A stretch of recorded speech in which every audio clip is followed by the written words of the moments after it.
area. Our board noted that His Excellency's victory as the African Political Leader of the Year 2023 is a testament to his contributions to promoting peace, African culture and development, youth and sports development, and advancing Africa's agenda globally. It is also a recognition of his critical role in the infrastructural and socio-economic development of his country as well as his people-friendly policies. He has continued to advocate for peace and free and fair elections in the ECOWAS sub-region, and this was demonstrated by a show of statesmanship and iconic posturing by accepting electoral loss and congratulating the winner. While he arguably had options as a sitting president, he chose the path of honor, peace, and the defense of democracy. His emergence reaffirms our position that he has remained one of the continent's leading light, as he had continued to demonstrate great faith in the African project, promoting African dignity and helping to change the negative narratives about the continent. Before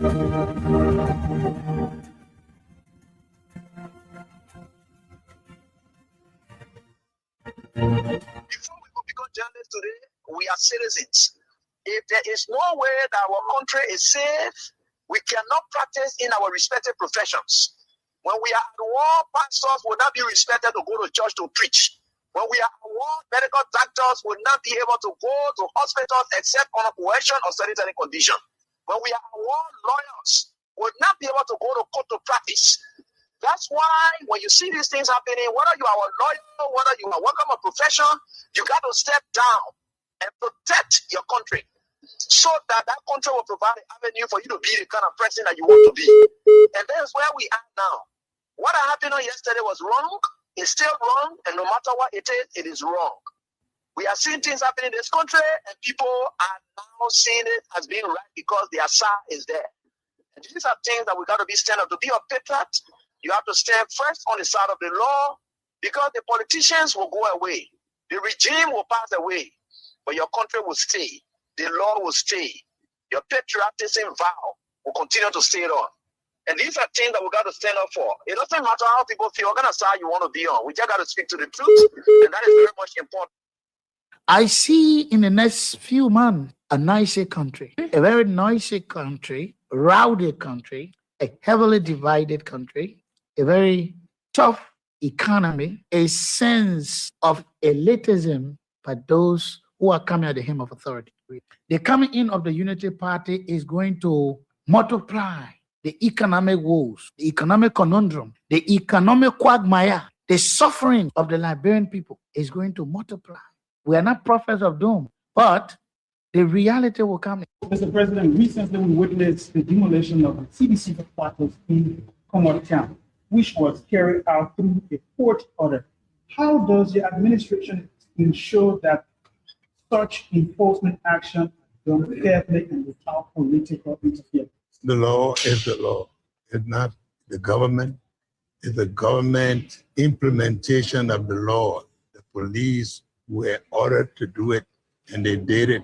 If that demolition is removal of the people from premises that don't belong to them according to the law. What will George Weah, who is tempted by Joseph Boakai, who was drowning in his Egypt land, who was dead, very red up, dirty, stink. You could find him passing around, practically dead and useless.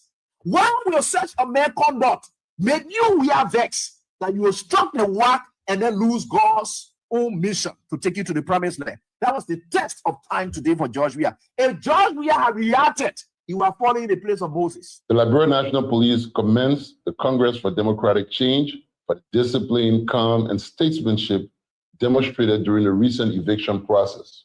Your respect for the rule of law, despite the deep sentimental value and history attached to the property, reflects a maturity that strengthens Liberia's democracy.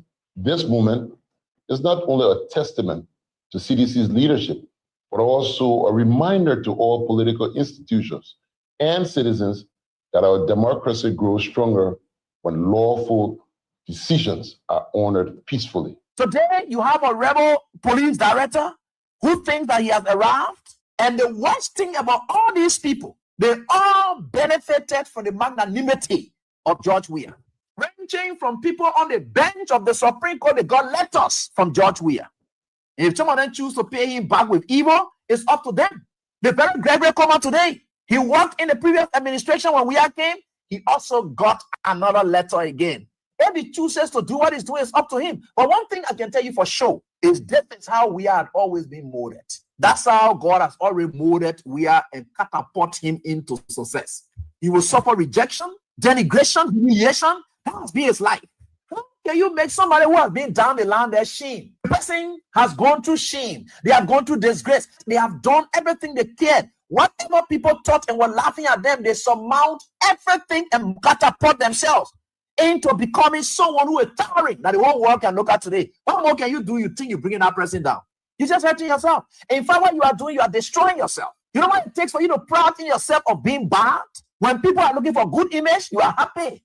In becoming a bad person, George Weah would never, ever buy in to your tricks. George Weah would never, ever buy in to your tricks. George Weah would never, ever buy in to your tricks. George Weah would never, ever buy in to your tricks. George Weah would never, ever buy in to your tricks. George Weah would never, ever buy in to your tricks. He would never, ever. There's nothing this president cannot do to make sure that George Weah is out of the way so he can, the United Party can continue to maintain the presidency. There's nothing this president cannot do to make sure that George Weah is out of the way so he can, the United Party can continue to maintain the presidency. There's nothing this president cannot do to make sure that George Weah is out of the way so he can, the United Party can continue to maintain the presidency. There's nothing this president cannot do to make sure that George Weah is out of the way so he can, the United Party can continue to maintain the presidency. There's nothing this president cannot do to make sure that George Weah is out of the way so he can, the United Party can continue to maintain the presidency. But I can tell you, this is a bad example. George Weah would never, ever buy in to your tricks. He would never, ever. There's nothing this president cannot do to make sure that George Weah is out of the way so he can, the United Party can continue to maintain the presidency.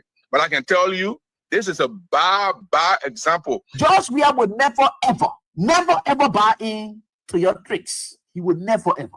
There's nothing this president cannot do to make sure that George Weah is out of the way so he can, the United Party can continue to maintain the presidency.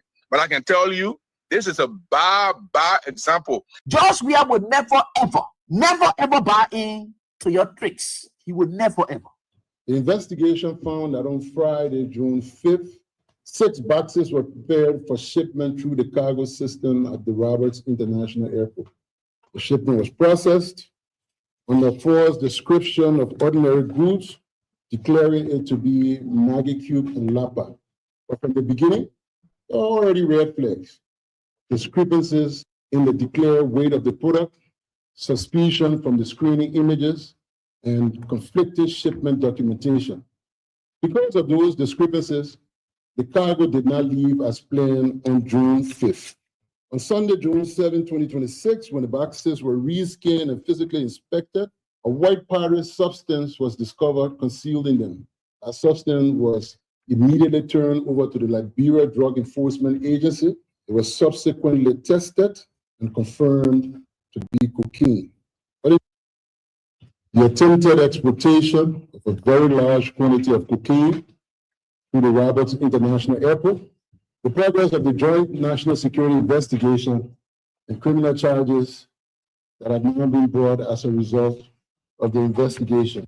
As the Liberian people are aware, on Sunday, June 7, a consignment of 6 boxes presented for export through the Roberts International Airport was intercepted and searched, leading to the seizure of 198 plates of cocaine weighing approximately 237.6 kilograms with an estimated street of 19 million. This does not bring this investigation near an end. This investigation continues. We are treating this as a network investigation aimed at identifying every participant, financiers, organizers, handlers, couriers, facilitators, insiders, and foreign links. Who took the drugs at the airport? How many days did that drug spend at the airport? Who took the drugs at the airport? How many days did that drug spend at the airport? Who took the drugs at the airport? How many days did that drug spend at the airport? Who took the drugs at the airport? Who took the drugs at the airport? Who took the drugs at the airport? Who took the drugs at the airport? How many days did that drug spend at the airport? Who took the drugs at the airport? Who took the drugs at the airport? How many days did that drug spend at the airport? Before we could become journalists today, we are citizens. If there is no way that our country is safe, we cannot practice in our respective professions. When we are at war, pastors will not be respected to go to church to preach. When we are at war, medical doctors will not be able to go to hospitals except on a coercion or sanitary condition. When we are at war, lawyers will not be able to go to court to practice. That's why when you see these things happening, whether you are a lawyer, whether you are working on a profession, you got to step down and protect your country so that that country will provide an avenue for you to be the kind of person that you want to be. And that's where we are now. What happened on yesterday was wrong. It's still wrong. And no matter what it is wrong. We are seeing things happening in this country, and people are now seeing it as being right because their side is there. And these are things that we got to be stand up. To be a patriot, you have to stand first on the side of the law, because the politicians will go away. The regime will pass away, but your country will stay. The law will stay. Your patriotism vow will continue to stay on. And these are things that we got to stand up for. It doesn't matter how people feel, what kind of side you want to be on. We just got to speak to the truth, and that is very much important.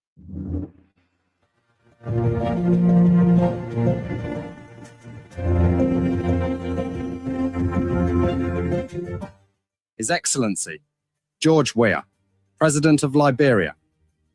Our board noted that His Excellency's victory as the African Political Leader of the Year 2023 is a testament to his contributions to promoting peace, African culture and development, youth and sports development, and advancing Africa's agenda globally. It is also a recognition of his critical role in the infrastructural and socio-economic development of his country, as well as his people-friendly policies. He has continued to advocate for peace and free and fair elections in the ECOWAS sub-region, and this was demonstrated by a show of statesmanship and iconic posturing by accepting electoral loss and congratulating the winner. While he arguably had options as a sitting president, he chose the path of honor, peace, and the defense of democracy. His emergence reaffirms our position that he has remained one of the continent's leading light, as he had continued to demonstrate great faith in the African project, promoting African dignity and helping to change the negative narratives about the continent.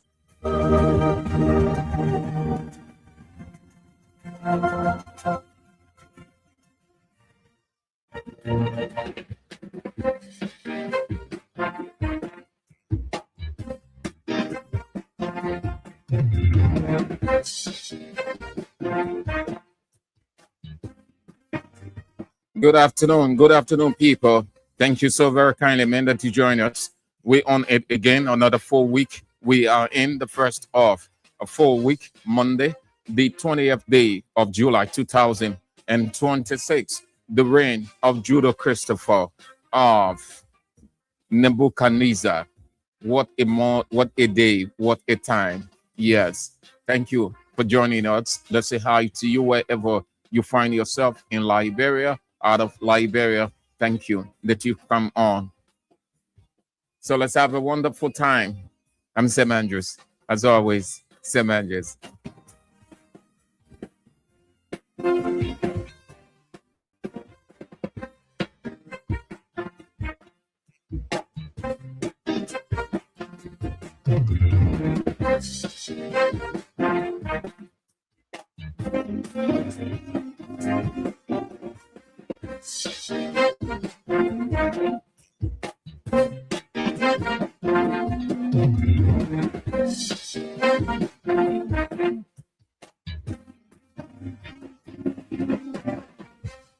Grateful to God Almighty, we are always, and we will continue to be. He's good, He's faithful. He never reneges on His promises, but fulfills every word that He utters. in the fullness of his time. Good God, faithful God. He kept watch over us throughout last week, the weekend, and has brought us into another day, another time, another opportunity.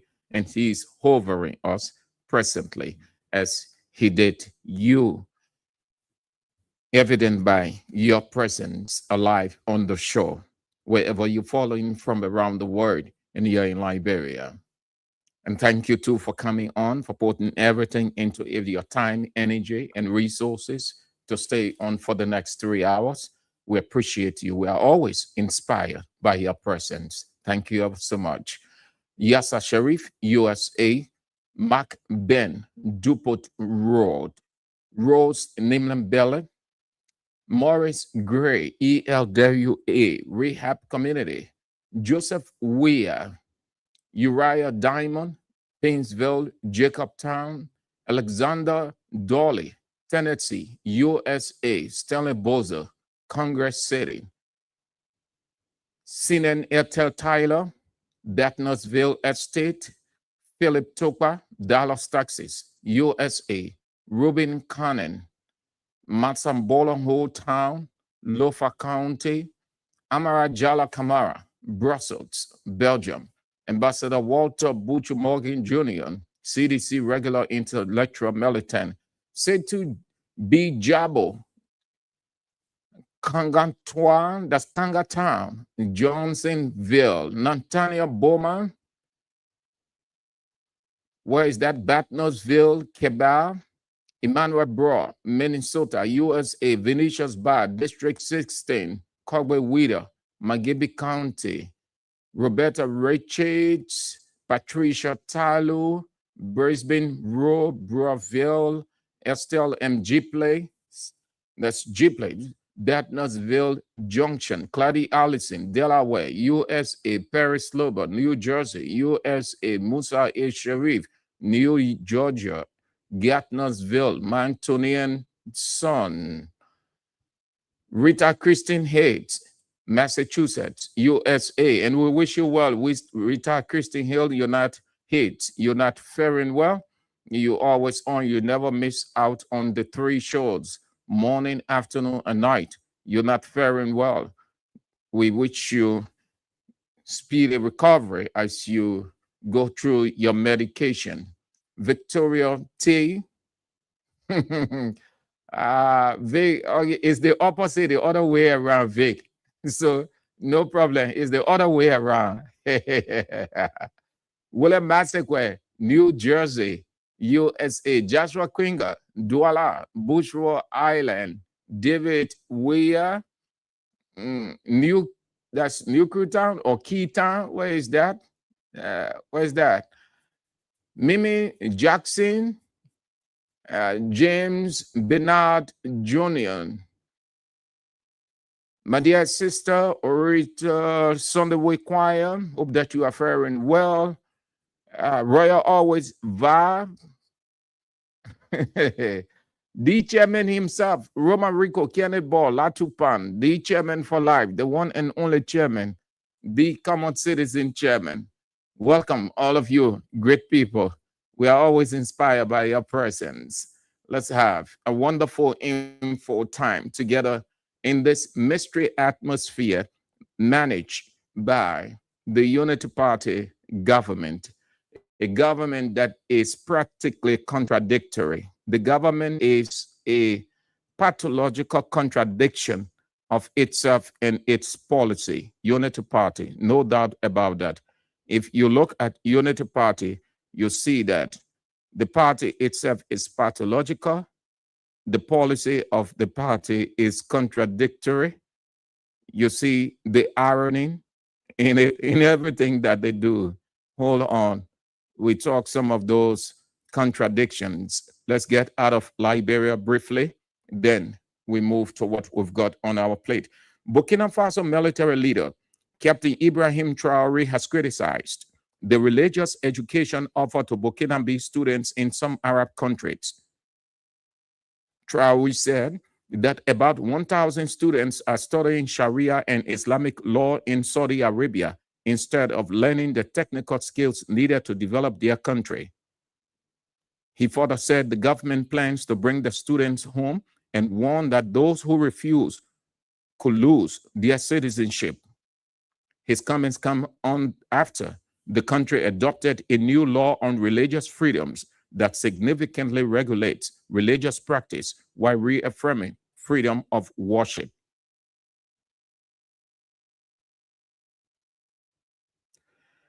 The United States has placed 11 African countries under its highest travel warning, advising its citizens not to travel there due to serious security risks and limited consular support. The African countries are Burkina Faso, Libya, the Central African Republic, Chad, the Democratic Republic of Congo, Mali, Niger, Somalia, South Sudan, Sudan, and Uganda. They are among 23 countries worldwide under the U.S. State Department Level 4 Do Not Travel Advisory. And ECOWAS member states have signed an agreement supporting the 25 billion Nigeria-Morocco Atlantic gas pipeline. The 6,900 kilometer pipeline will carry up to 30 billion cubic meters of gas annually through 13 West African countries to Morocco, with half potentially supply to Morocco and Europe through an existing link to Spain. The project has completed feasibility and engineering studies. Morocco and Mauritania are expected to sign a separate agreement later. Those are some of the developments unfolding out of Liberia. Let's get to what we've got on our plate now, but we are constrained to start with sports first. That Spain won the 2026 World Cup played in the United States of America. Many saw it as a one-sided game because Argentina was not that forceful from the onset until the last 20 minutes, even on the red card. But whichever way, we say congratulations to Spain. What we said, we brace ourselves for it and we are enjoying it. We Barcelona fans made it clear that which side won, we will be happy because Lionel Messi remains in Barcelona history as a legend. His legendary work is still with Barcelona, and it will be there even in the next war and after the next war, the next war. We owe a debt of gratitude to Lionel Messi. Every Barcelona fan or fans that were supporting Argentina, it was not because of the other players. It was not because of the coach. It was not because Argentina plays classic football. It's not because Argentina set historical records. It's because of Lionel Messi, from Barcelona to the Argentine national team, and where he is behind the camera, as we say in football language, in America, still hitting the headlines. On the other side of it, we Barcelona fans, we are more Spanish football, more La Liga than the Premiership. So you had 99.9% of Barcelona fans going for Spain, except for few for whatever their reasons, which they're entitled to.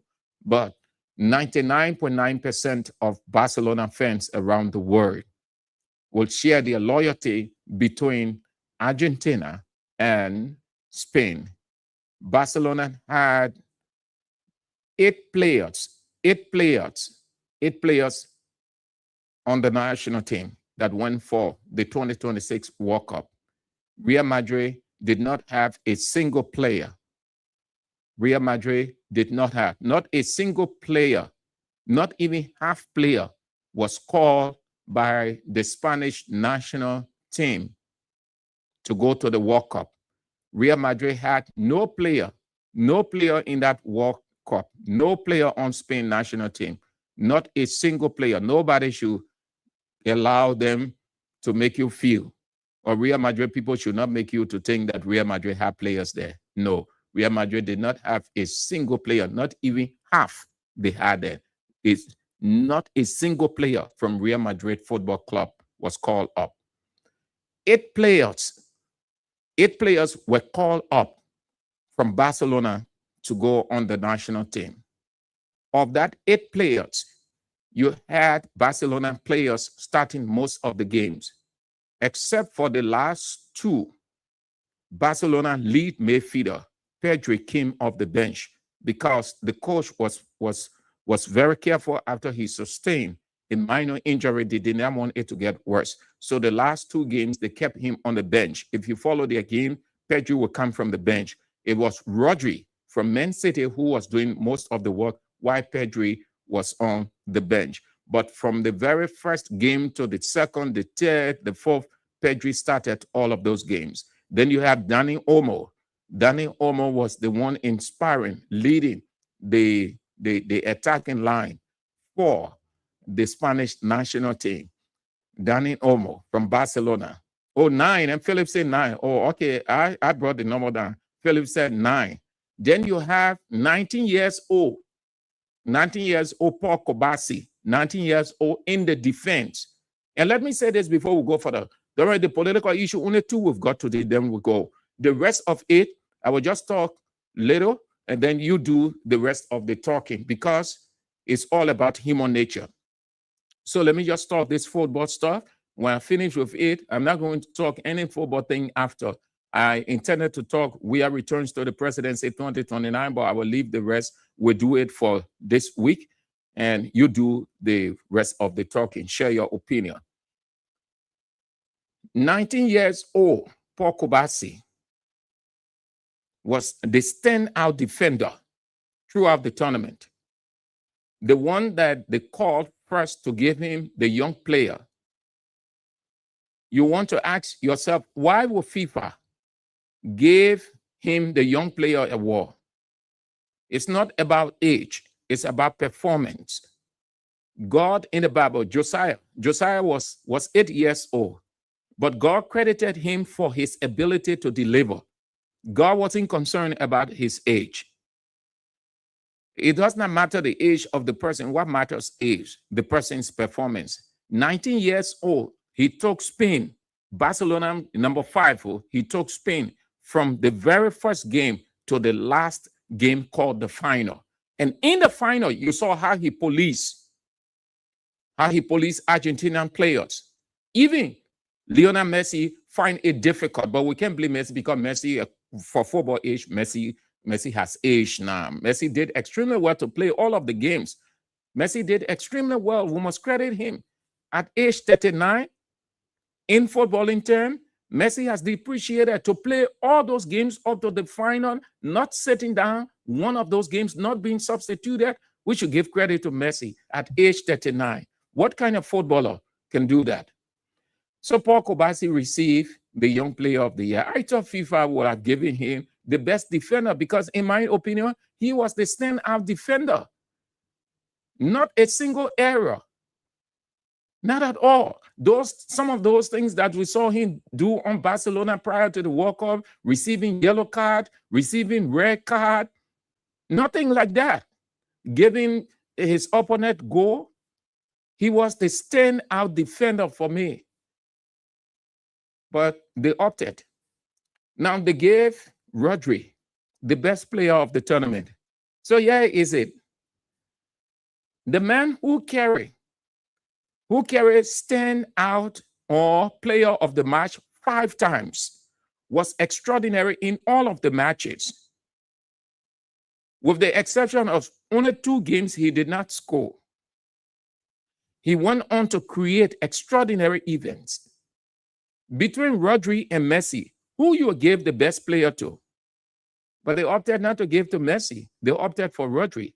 But we Barcelona fans, we have no problem with it. At least that Real Madrid people were saying whenever Argentina scores or Argentina is giving whatever the referee calls for, they say, oh, the FIFA favor Messi, FIFA favor Argentina. So you can say FIFA, there are too many things. You can say FIFA favor Argentina, what FIFA didn't favor Argentina. But again, congratulations to Spain. So the celebration is on. Congratulations to all our Barcelona players. It was Barcelona Ferran Torres. It was Barcelona Ferran Torres that gave Spain the World Cup. So you see how the team Barcelona is extraordinary. I urge you, ladies, men, boys, girls, if you don't have a team, come on to Barcelona. You will never regret it. If you went to Real Madrid, you will regret it. If you don't have a football team, you're getting to like football, girls, boys, men, women, you just move on to FC Barcelona. The Barcelona player scored yesterday, the winner, Ferran Torres. Not the man right photo. You see, when something for you, yeah, that man has never scored with his left foot. That not me saying that the webman, the British commentator, the Spanish people, after the game, I was crisscrossing the Spanish people there, because BBC will go to Spain. From Spain, they will go to Argentina, and they were picking up the journalists from all around. Ferran Torres has never scored with his left foot before. But on yesterday, look at that shot that man took with his left leg as if he is a left-footed person. What that tells you, when something for you, anything on you, you can use it with ease, with perfection. Then, so Donald Trump, Donald Trump was on a fee. Donald Trump was on a fee. You know that Donald Trump never wanted Argentina, never wanted Spain to win that cup. You know that Donald Trump was very vexed. Donald Trump went to the game with the hope that Argentina will win, that he wanted to give the cup to Messi. That was the plan. He explained it, not me, that he didn't want Spain to win the World Cup at all. He was rooting for Argentina, and he made a couple of disparaging or unfavorable comments about Spain. He will praise Lionel Messi, that he wanted Argentina to win it. He will give his reasons. His reasons was not purely footballing, but political. But his impression or his feeling for Lionel Messi, you can tell, is because of Messi's performance over the time, that he got attracted to Messi just as the other leaders. Do you know that majority, about 80 to 85% of global leaders of the world, they talk about Messi, then they can even mention Cristiano Ronaldo. You don't hear them mentioning Cristiano Ronaldo. You don't hear them talking about Cristiano Ronaldo. You hear those world leaders, Donald Trump, the Xi Jinping, Vladimir Putin of Russia, all the top world leaders. Whenever they are talking about sports, you hear them mentioning Messi. Sometimes they will use Messi as a joke. They will say the small man who passes through his colleagues on the field. All kind of things they'll say. So you see that the man has attracted those world leaders onto him. You Real Madrid fans, I see why he's hitting your bar way. Even in politics, Messi there. Football, Messi there. Let me just play this one, then we'll go, yeah? Donald Trump never, y'all listen to this? Y'all listen to this report by CNN. He never wanted Spain to carry it. He was rooting for Argentina. Listen to this report by CNN about on the outcome of the World Cup. Spain has got their revenge on US President Donald Trump after winning the World Cup against Argentina right in front of him. Trump presented the FIFA World Cup trophy to Spain after humiliating them just weeks ago at NATO and throughout his second term.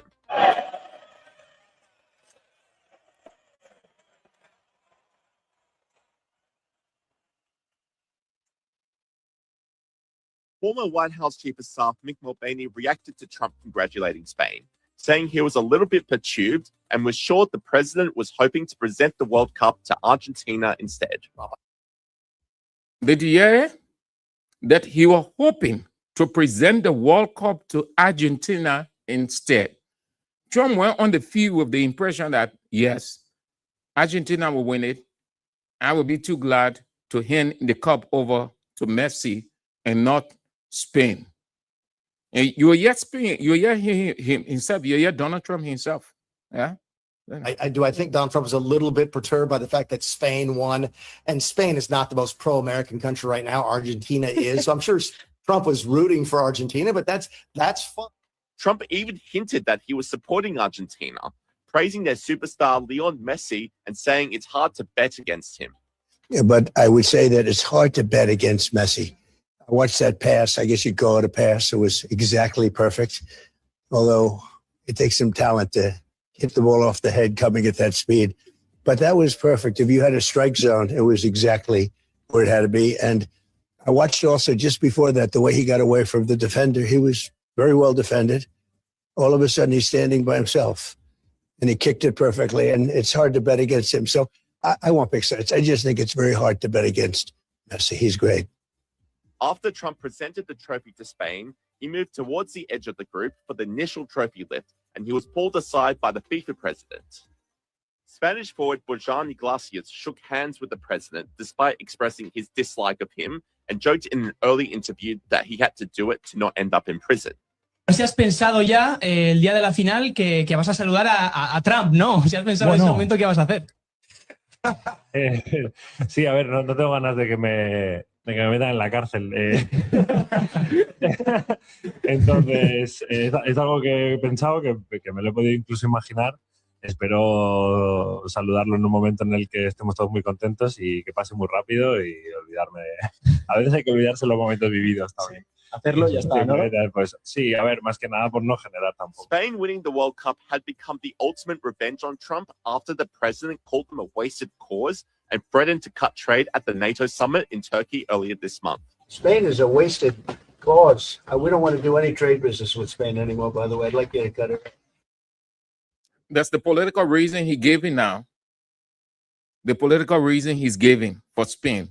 And that culminated or that developed that hit within him why he did not want Spain to win it, the Argentina to win it.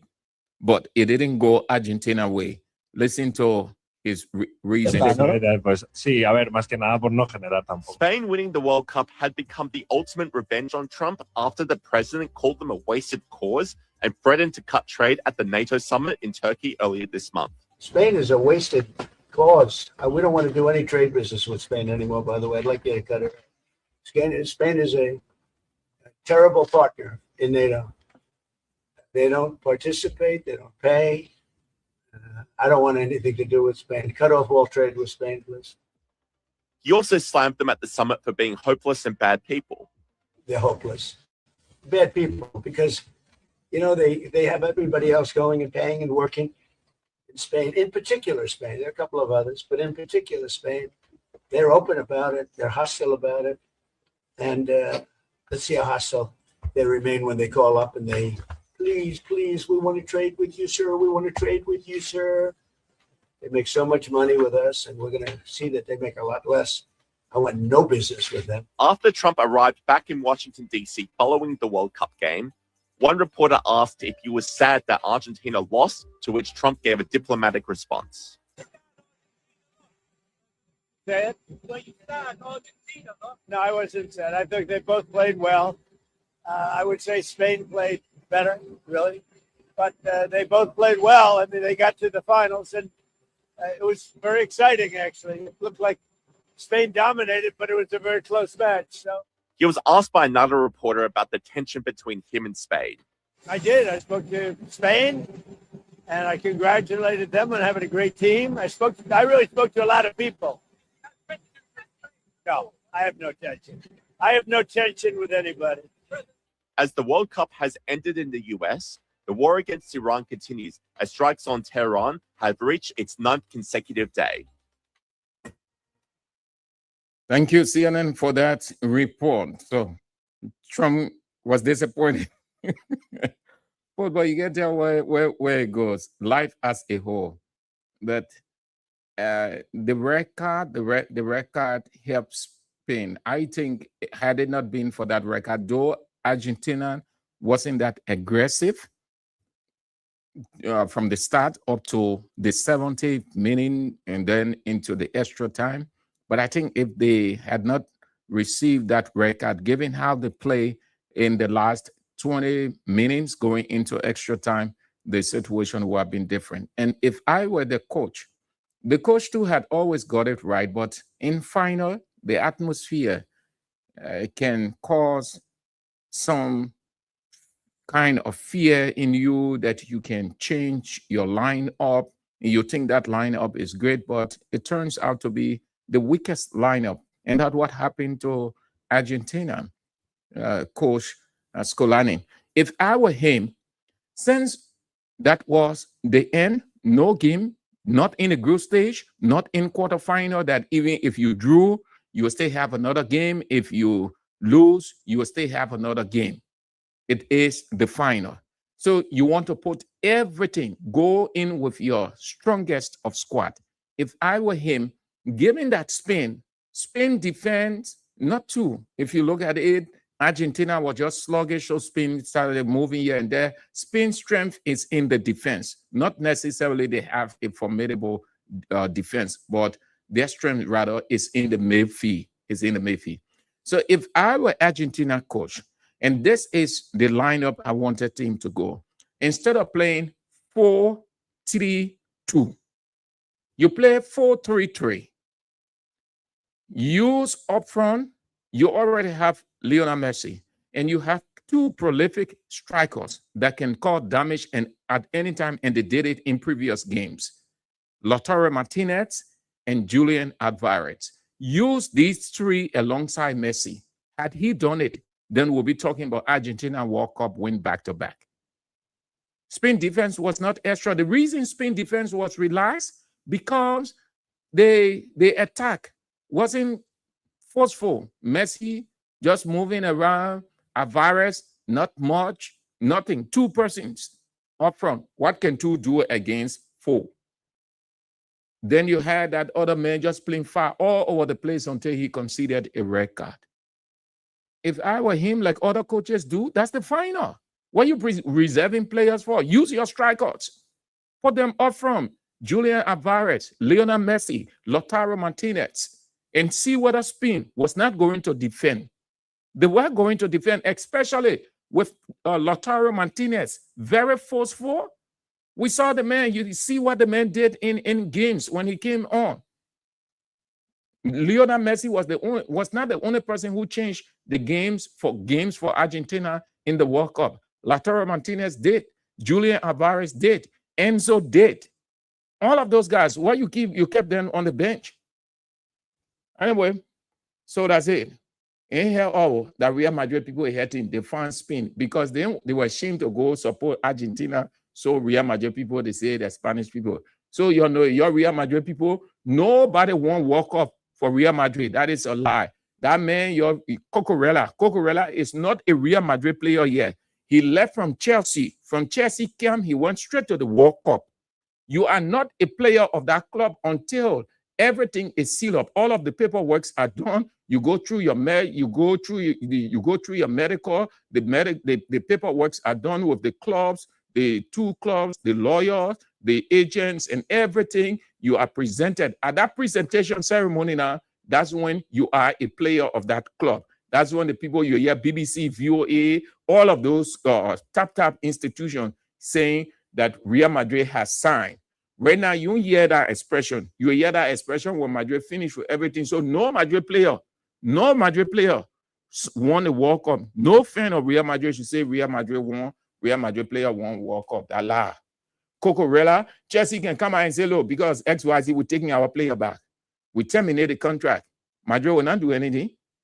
The man is not a Real Madrid player. He left from Chelsea camp straight to the World Cup Spain camp. So that man you're hoping you're using your Cucurella, no, Allah. Real Madrid, nothing. Barcelona, 9 players. So Lamine Yamal is a favorite to win the world best player. He is a favorite. You know why? He won the World Cup. He won La Liga going into this year's World Cup. So he has a major trophy to his name. He won 2 major trophies before. The only thing he missed out on, the Champions League. So he won La Liga, which is a major domestic point, and then he went to the World Cup. He won the World Cup. So when he finished doing the mathematics, you see that it will work in his favor. Dembele didn't. What might help Dembele is he won UEFA Champions League, but it's going to be competitive. All right. So let's get to the issues now. What we've got. Today is the 20th day of July. No one wants to see anybody going through terrible times, difficult times. No one prays for that either. But your own action can lead you to it. What the man who helped Unity Party come to power, the man who did most of the dirty deeds for Unity Party, he himself confessed that everything that they did against George Weah was a cover up, was trump up, were lies. They did all of those things. He himself confessed. He said, when somebody died in a hospital, we say that George Weah. When body is found on the street, we come on the air and say that George Weah. We did all of those things so that George Weah will get out of the presidency. Why he was doing all of those things, he and Unity Party people, he was faking, stealing, intentionally, willfully, unregrettably, killing people in America. We're giving them fake certificate and all those things. So he been on it. All of us know how the trial had been. He will press for time. He will postpone through his lawyer, asking for this. The American system is not like ours. Ours is fixed and draconian. There are things that you can do, and the people, they can lessen certain things. So he been opting for time. So he is scheduled. His sentencing is scheduled for today, July 20th, in the United States District Court for Southern District of Florida. Standard Waterspoon is also scheduled to surrender to federal custody later this year on October 23rd, following a court granted 90-day extension. So, do we want him to go to jail? No, it's not our business. We're highlighting it because that's the news.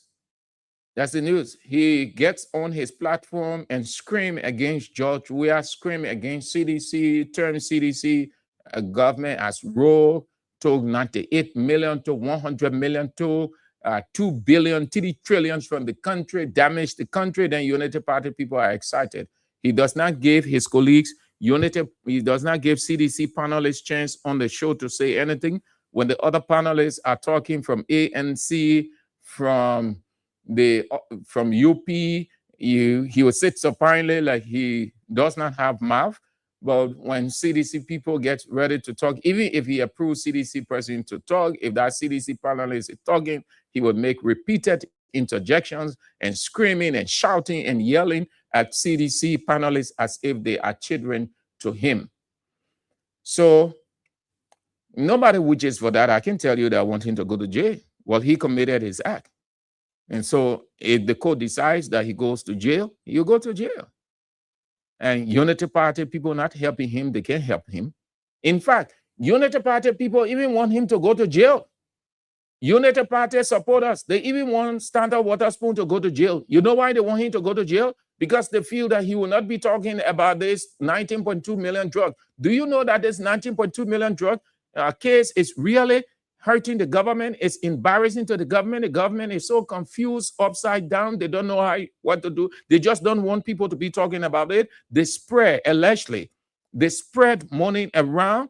You don't hear most of the radio stations talking about it again. You don't read in any one of the newspapers, especially those papers that were bringing it out over and over. They threaten, allegedly, Rodney Sier himself went on the air and said, the government has threatened him. His life is not safe, and all kinds of stuff. He said it. He went on the air with the other people and made it clear. But he said he's not going to back down no matter the threat. So they don't want anybody to talk about it. So you see radio stations, most of these radio stations, you hear them talking about 19.2 million. No. The newspapers, you hear them. Do you see headline as it was coming every day? No. Our intel is giving us. We knew that from day one that was going to happen. They will spend their money around because, the media has a strong gullibility. The media is gullible to the extent that that is the reason why when they accomplish their aim, then they turn around and look at the same media and say they are corrupt. The media are not issue-based. They are John the Lace. Because of the gullibility, they prefer the money as if they cannot survive without government money. But these were some of the people who were talking drugs this, drug that, drugs is dangerous, our children. These are the same journalists who prefer to take money, remain silent on the 19.2 million cocaine, even though they know that it's dangerous, but they trade. They trade for the money, and they have gotten the money. They ain't getting tired again. Whether the case lives on, the case dies, is none of their business. But these are the people who will checkmate other officials. They will checkmate other people. They will checkmate opposition people. So that's it. We wait to hear the outcome of Stanton Waterspoon hearing, whether he goes to jail. I think they said, 42 months or 23, but his sentencing is set for today, July 20th. Let's get to what unfolded at the weekend. The July 17 protest called by the civil society movement alongside other civil society organizations and actors. Leading that protest was the Solidarity and Trust for a New Day stand. Government did not want the protest. They did the background work. They came out with harassment and intimidation. They came out with a plan, and that plan turned against them. The day itself was blessed by God. There was no rain, and the people turned out. Even though they said, Unity Party supporters said it was a failed protest because they wanted to see multitudes. They wanted to see half the country or half the city. Since that didn't happen, they said the protest failed.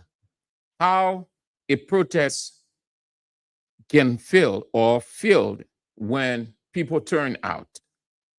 They turn out in their numbers, and the number was encouraging. That's protest.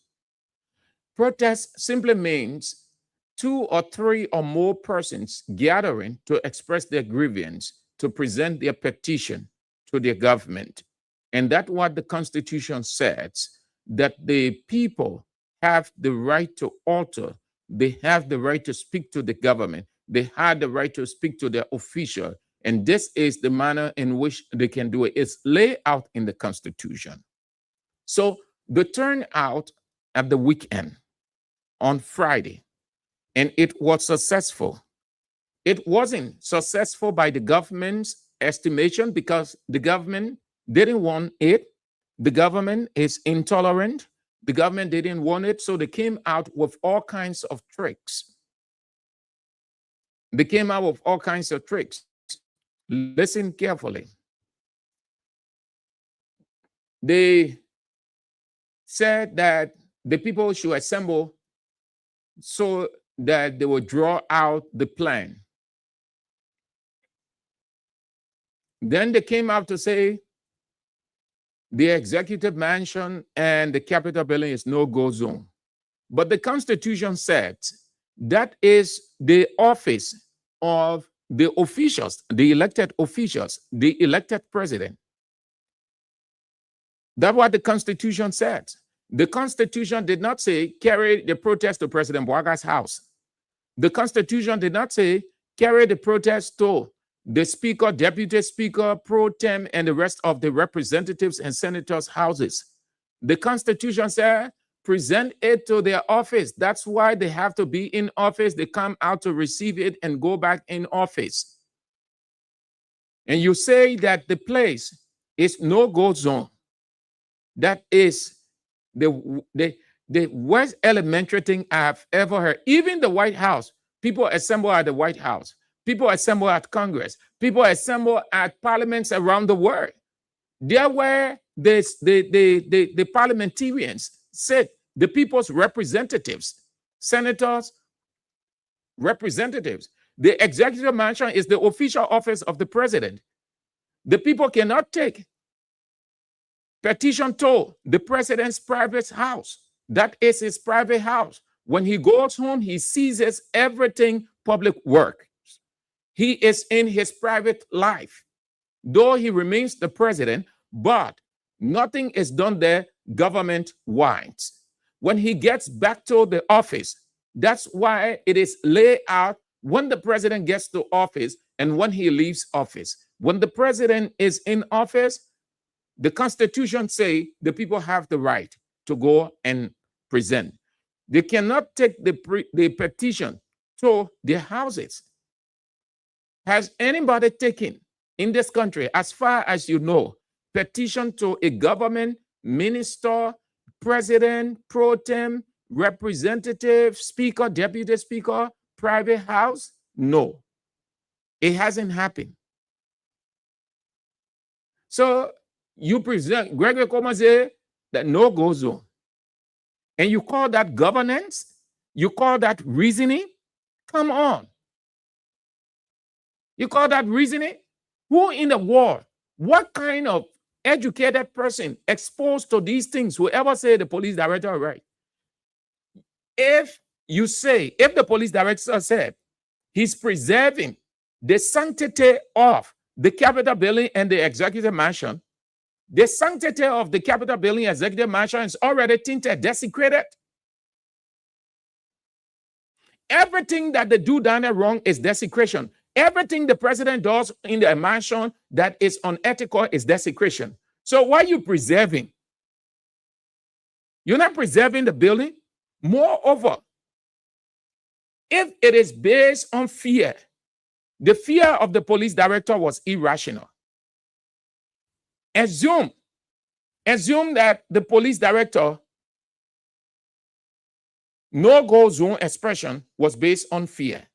So he attempted to be cautious, preventing what would have degenerated into chaos, violence, and so let's assume that was the police director thought, but that was irrational. That is why the state has the responsibility, as required by the Constitution, to protect not only the protesters, but guide against any form of intrusion, any form that will lead to something else. That is the obligation of the state, the police. The police director cannot convince anybody why he will always say the Capitol building and the executive mansion is no-go zone. You expect the people to carry to President Bouaga's house? Even if they move to President Bouaga's house, you say this is not the office of the president. This is the president's private residence. You go to the president's office. So you see, Unity Party police director reasoning, in my opinion, was irrational. It was just a sentiment. And then here is the next part of it. Because they did not want it, they wanted to score political point.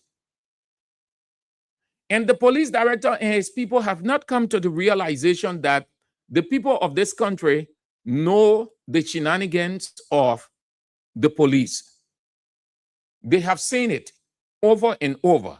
So having a protest, they have this thing in mind that the police will try to cause a scene and then they will put it against us. And what you saw on Friday, the guys were very cautious.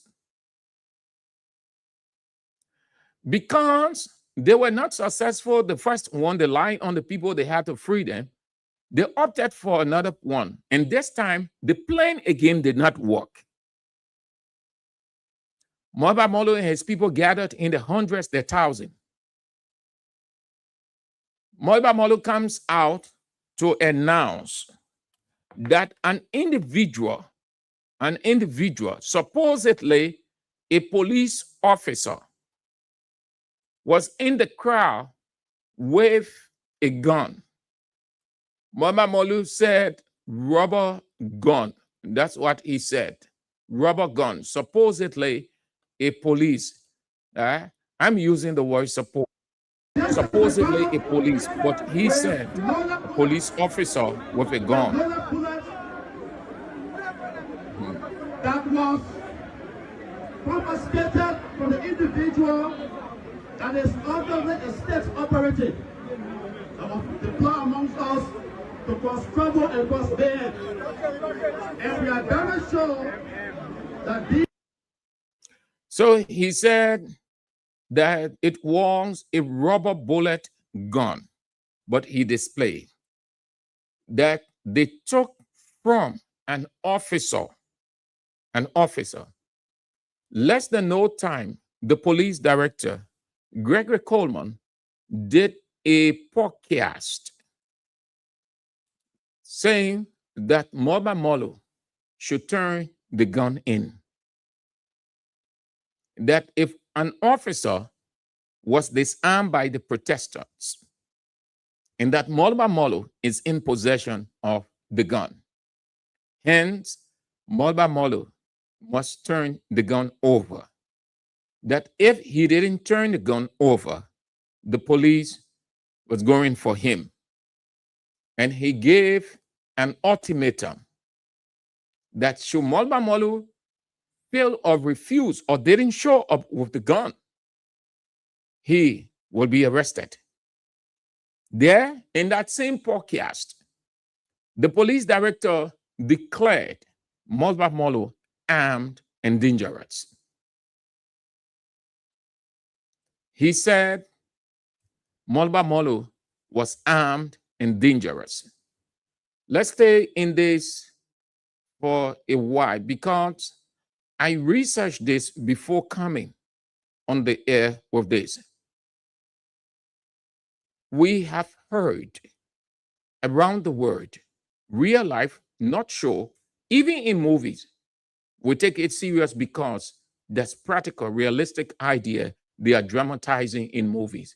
But we've seen in real life, police officers and other people, even president, declaring that expression armed and dangerous. It tells us of a person who is sophisticated, who has everything of the ability to upset, who has been in a well-trained person that can cause an upset for a whole organization or a whole country, just like a serial killer. When you say a person is armed and dangerous, you are telling the rest of the world of the person's ability, militarily or any sophistication, that that person can even bring the government down, that person can cause a stir, that person can overthrow, that person can cause a stir by which everybody running helter-skelter and do what he or she wants, and that person is gone. And you hardly catch that person. That person is highly sophisticated. You look it up. You have your smartphone. You just put it there. The description of armed and dangerous person.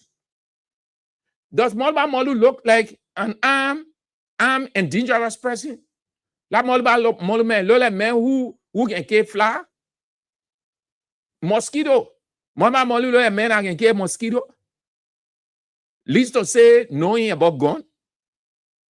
That you are declaring armed and dangerous. The police director has always gotten everything wrong. He needs to come down and just start talking, making statements. He's embarrassing his own government.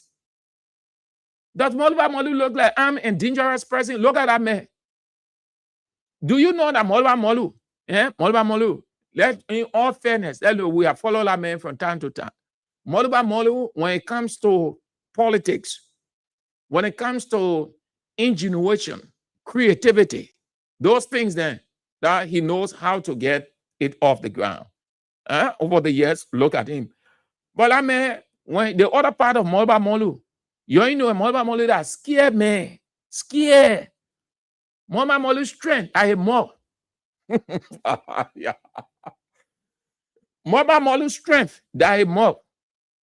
Moluba Molu look like somebody who is armed and dangerous. Let me give you one characteristics, as we have seen, one characteristic rather, of armed and dangerous person, as we have seen other people declare them based on what they've done, that they will reach that description, armed and dangerous, as we have seen in movies.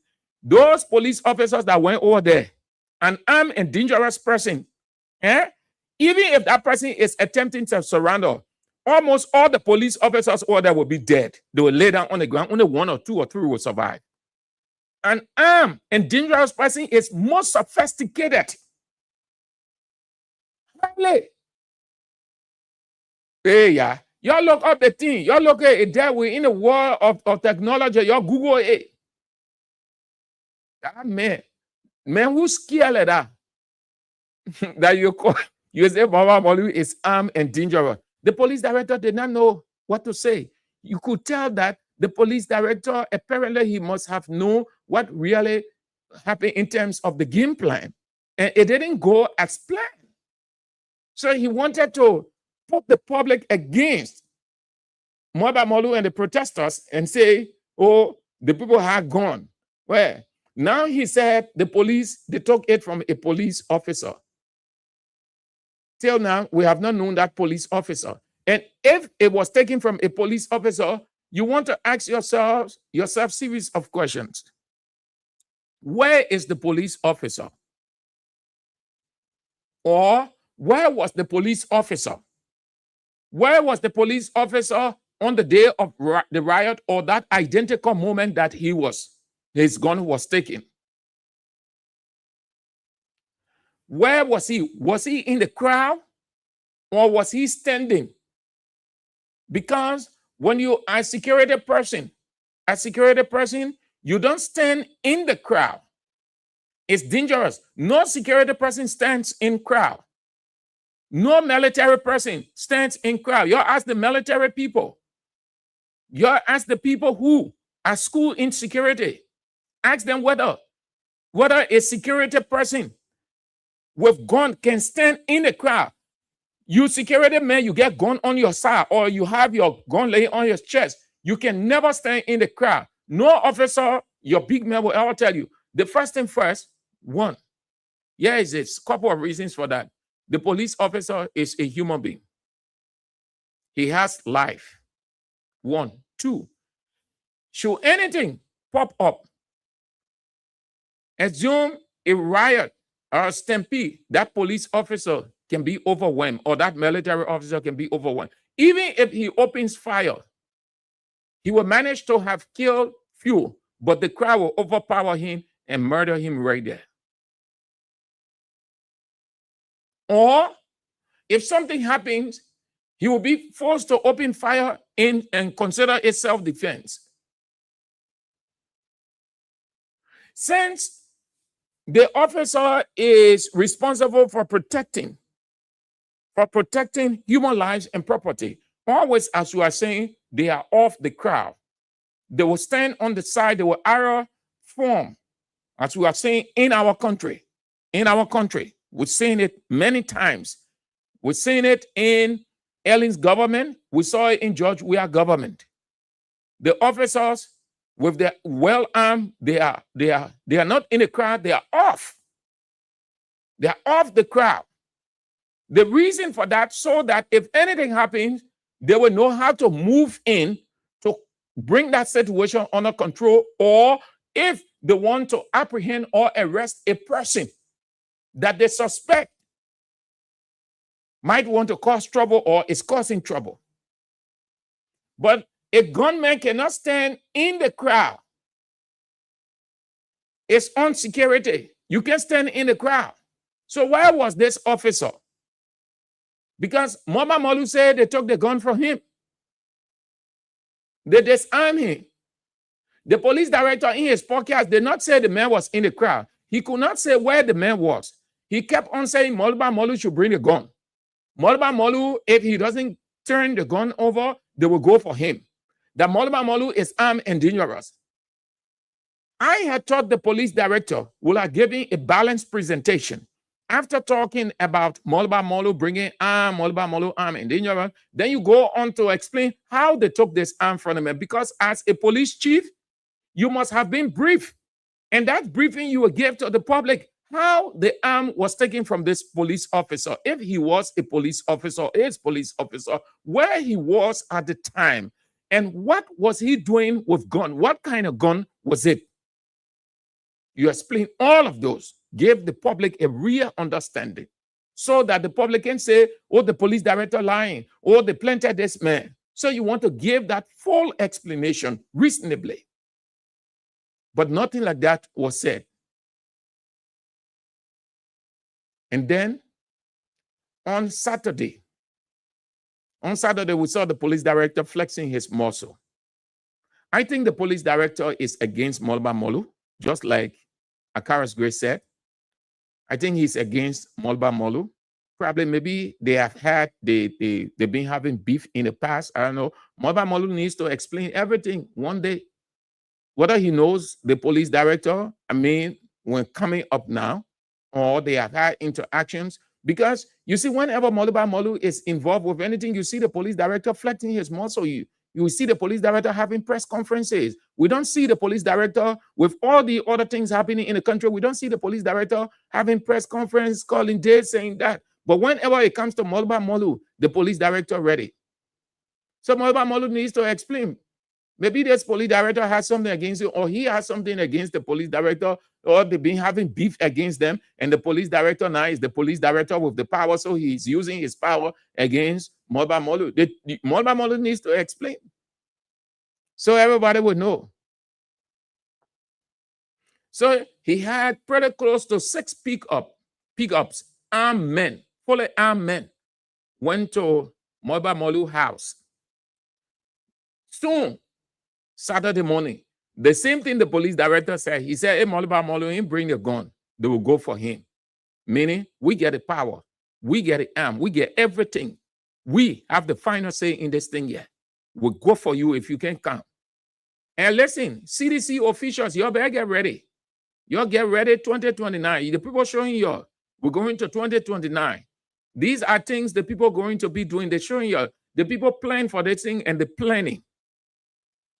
So he carried those arms, men, at Mulbah Molu's house.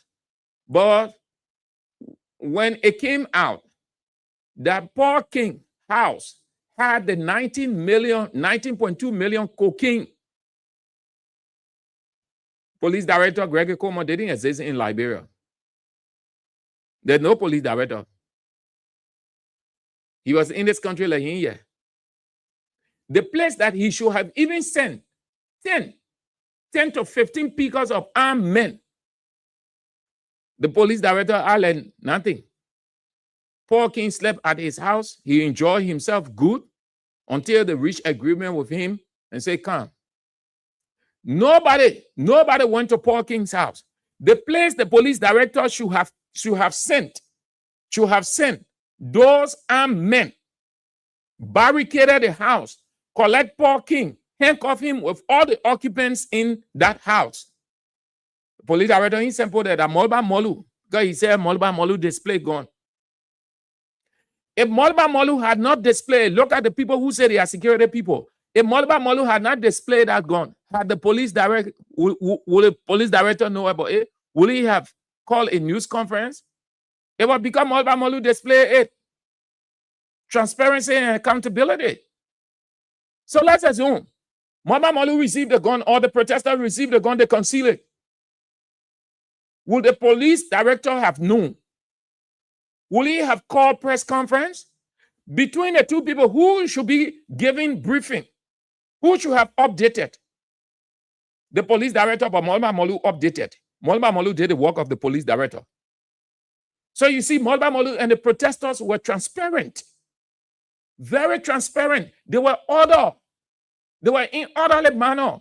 And that what you do, what you say that I will agree with you, that Molba Molu should have done, along with his people, he didn't do.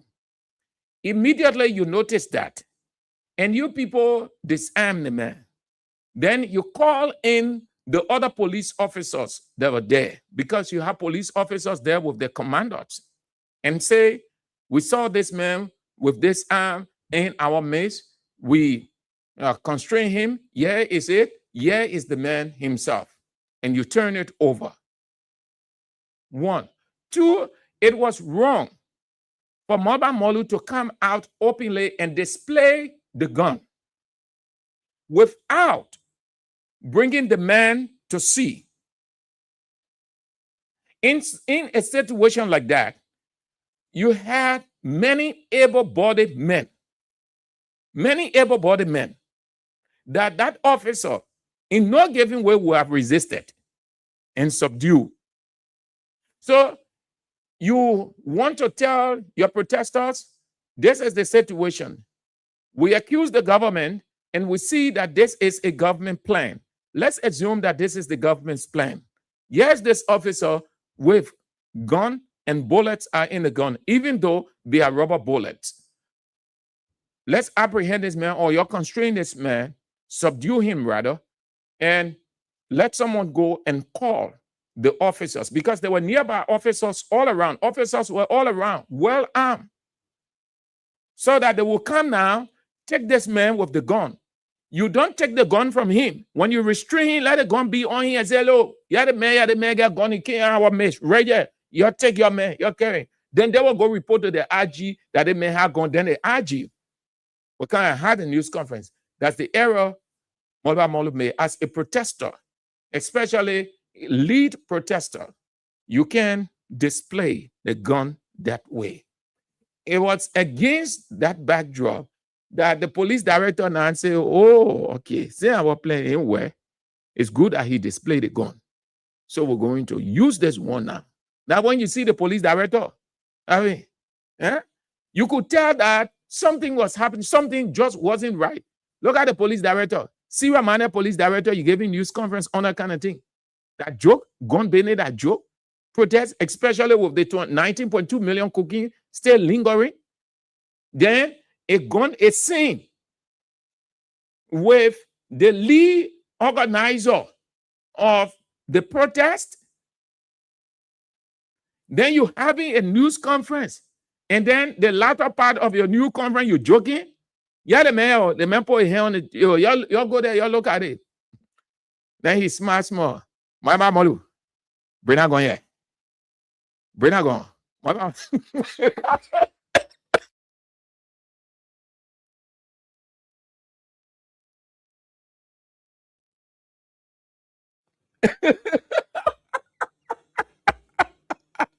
Yeah, you ain't see the police director? Serious thing like that. The latter part, the man put him on the desk. Just how you see me, later they hover in the microphone. Man say, he made small. And he said, Molba Molu, bring that gun here. Bring that gun here. Serious thing, what kind of police director giving a podcast or addressing the nation on such will address the nation in that manner?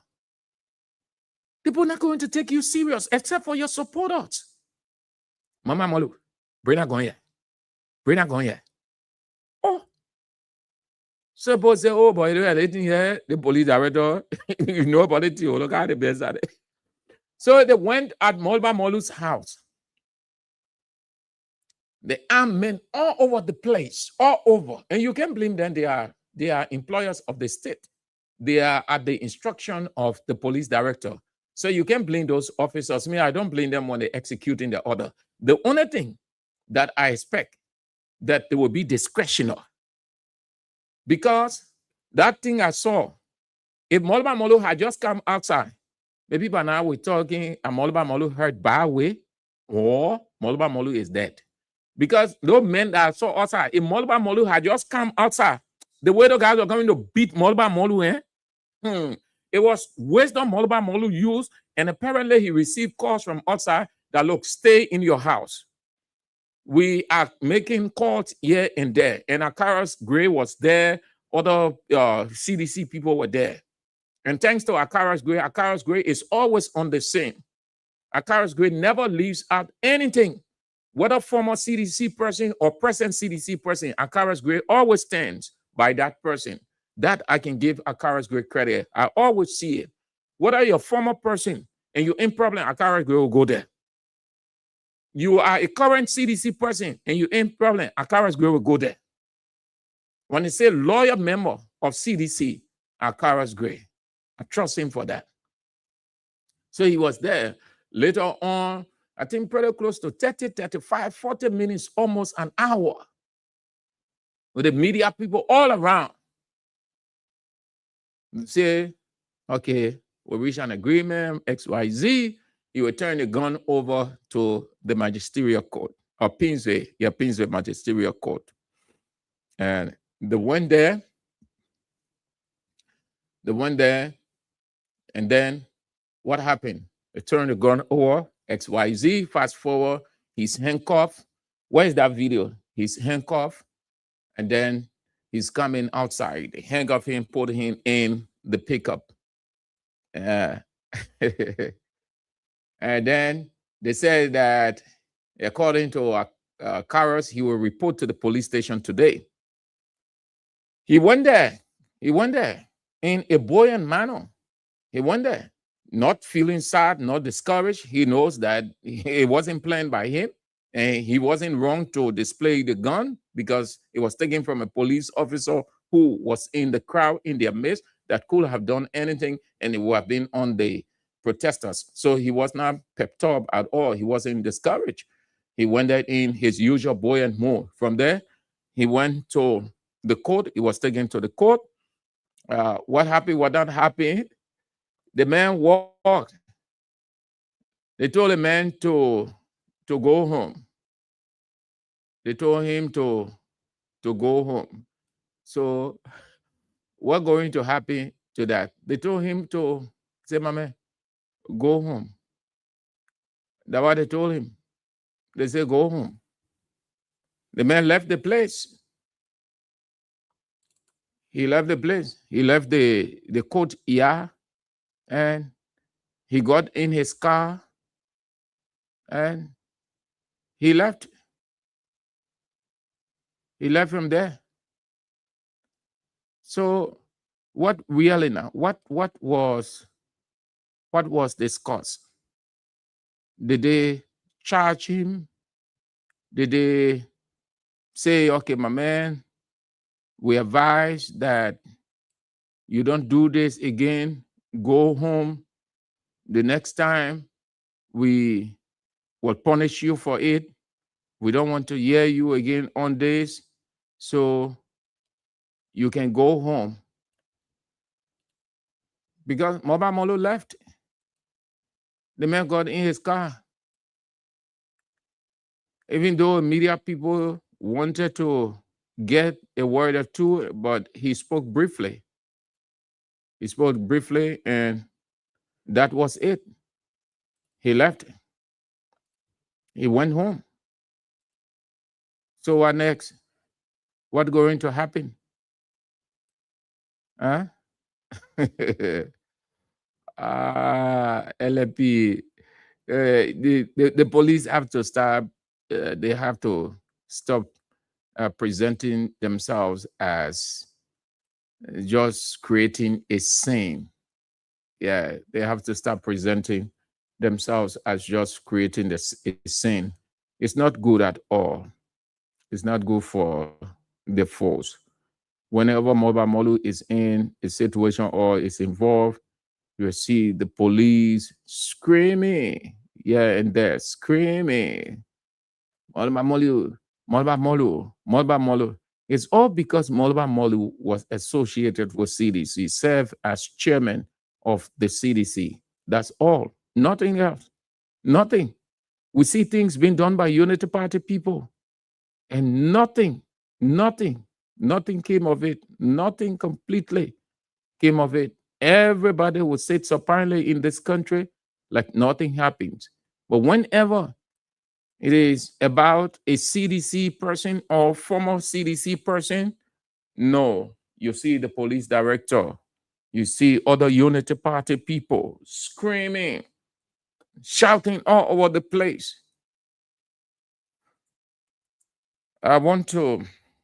Let's have this break, then we get to our next pointer. Let's have this break first, please. Then we'll get to our next pointer, and that will be doing it for today. Let's have this break, then we move on. The people's curse in Africa. The problem isn't the leader, it's the people. That's the truth Africa has avoided for too long. We love to shout change every election, yet our hearts remain the same. We expect new results from the same broken mindset. We remove one man and replace him with another molded from the same soil of greed, ignorance, and impatience. From Nigeria to Kenya, from Zambia to South Africa, from Ghana to Congo, the story repeats like an old drumbeat that never changes its rhythm.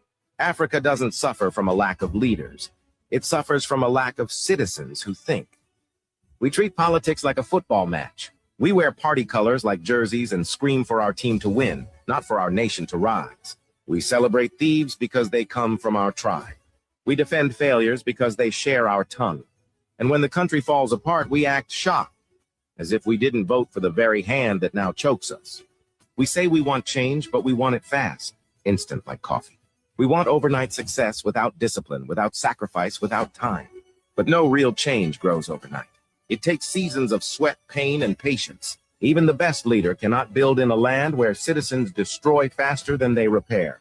You cannot plant mangoes and expect oranges. And yet, that's the curse of our continent. We build illusions and call them dreams. We fall for promises that sound sweet, ignoring the bitter medicine of truth. Politicians know this. That's why they lie. Lies sell faster than truth because truth demands work. Truth offends the lazy, it exposes the comfortable. Democracy, as we practice it, has become a theater of deception, a system designed to enslave the very minds it promised to free. The ballot has become our new chain. Every few years, we line up to vote, not for vision, but for faces. Not for progress, but for revenge. We think replacing a man will replace our condition. But the real prison is not State House. It's the mind of the African voter. Look around. Every African country repeats the same cycle. Corruption, outrage, elections, hope, disappointment, then silence. We blame presidents for potholes, but refuse to pick up trash outside our homes. We curse the government for unemployment, but celebrate shortcuts and fraud. We expect heaven from leaders while living like devils in our own small spaces. And yet the truth remains. No leader can save a people unwilling to save themselves. Real change begins when citizens grow up, when they read, think, question, and work, not just when they complain. When they build communities before building slogans, when they understand that government is not a savior, but a reflection of the people. Africa doesn't need more elections. It needs continuity, accountability, and citizens who act like owners, not spectators. The greatest revolution is not in the streets, it's in the mind. The day Africans stop waiting for rescue, that will be the day we rise. Until then, expect oranges. And yet, that's the curse of our continent. We build illusions and call them dreams. We fall for promises that sound sweet, ignoring the bitter medicine of truth. Politicians know this. That's why they lie. Lies sell faster than truth because truth demands work. Truth offends the lazy, it exposes the comfortable. Democracy, as we practice it, has become a theater of deception, a system designed to enslave the very minds it promised to free. The ballot has become our new chain. Every few years, we line up to vote, not for vision, but for faces. Not for progress, but for revenge. We think replacing a man will replace our condition. But the real prison is not State House. It's the mind of the African voter. Look around. Every African country repeats the same cycle. Corruption, outrage, elections, hope, disappointment, then silence. We blame presidents for people's curse and Africa. The problem isn't the leader, it's the people. That's the truth Africa has avoided for too long. We love to shout change every election, yet our hearts remain the same. We expect new results from the same broken mindset. We remove one man and replace him with another molded from the same soil of greed, ignorance, and impatience. From Nigeria to Kenya, from Zambia to South Africa, from Ghana to Congo, the story repeats like an old drumbeat that never changes its rhythm. Africa doesn't suffer from a lack of leaders. It suffers from a lack of citizens who think. We treat politics like a football match. We wear party colors like jerseys and scream for our team to win, not for our nation to rise. We celebrate thieves because they come from our tribe. We defend failures because they share our tongue. And when the country falls apart, we act shocked, as if we didn't vote for the very hand that now chokes us. We say we want change, but we want it fast, instant like coffee.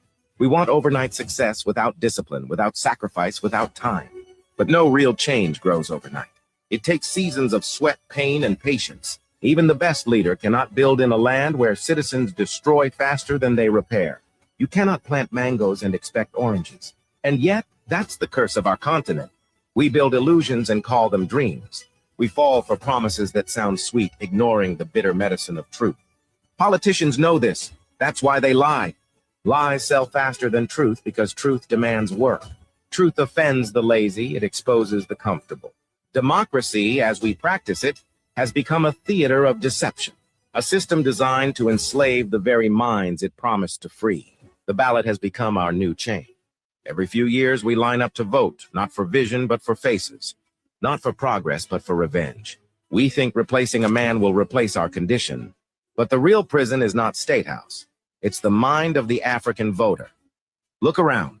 Every African country repeats the same cycle. Corruption, outrage, elections, hope, disappointment, then silence. We blame presidents for potholes, but refuse to pick up trash outside our homes. We curse the government for unemployment, but celebrate shortcuts and fraud. We expect heaven from leaders while living like devils in our own small spaces. And yet the truth remains. No leader can save a people unwilling to save themselves. Real change begins when citizens grow up, when they read, think, question, and work, not just when they complain. When they build communities before building slogans, when they understand that government is not a savior, but a reflection of the people. Africa doesn't need more elections. It needs continuity, accountability, and citizens who act. It's in the mind. The day after, that will be the day we rise. Until then, we remain trapped, not by bad leaders, but by our own illusions. The enemy is not at the top. The enemy lives within us. And until the African changes his mind, no constitution, no election, no foreign aid will ever set him free. Thanks for the patience. We had to get something on. So let's get to the game plan. And then we out the game plan. Well, one of the things, apart from the July 17 protest that the government tried to put it against the protesters again, the former chief of protocol,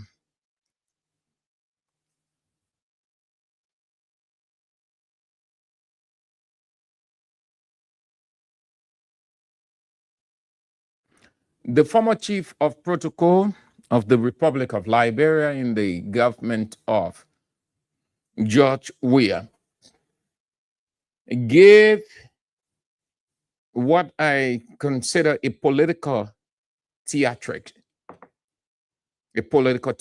because that was purely a theatric. She went theatrical, meaning she dramatized in a way that would gain public attention, public sentiment, so that people empathize and sympathize with her.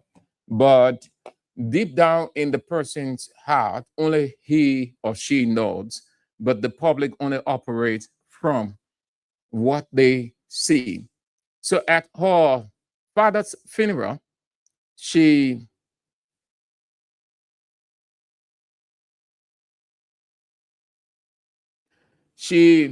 said that her own people wanted her in jail.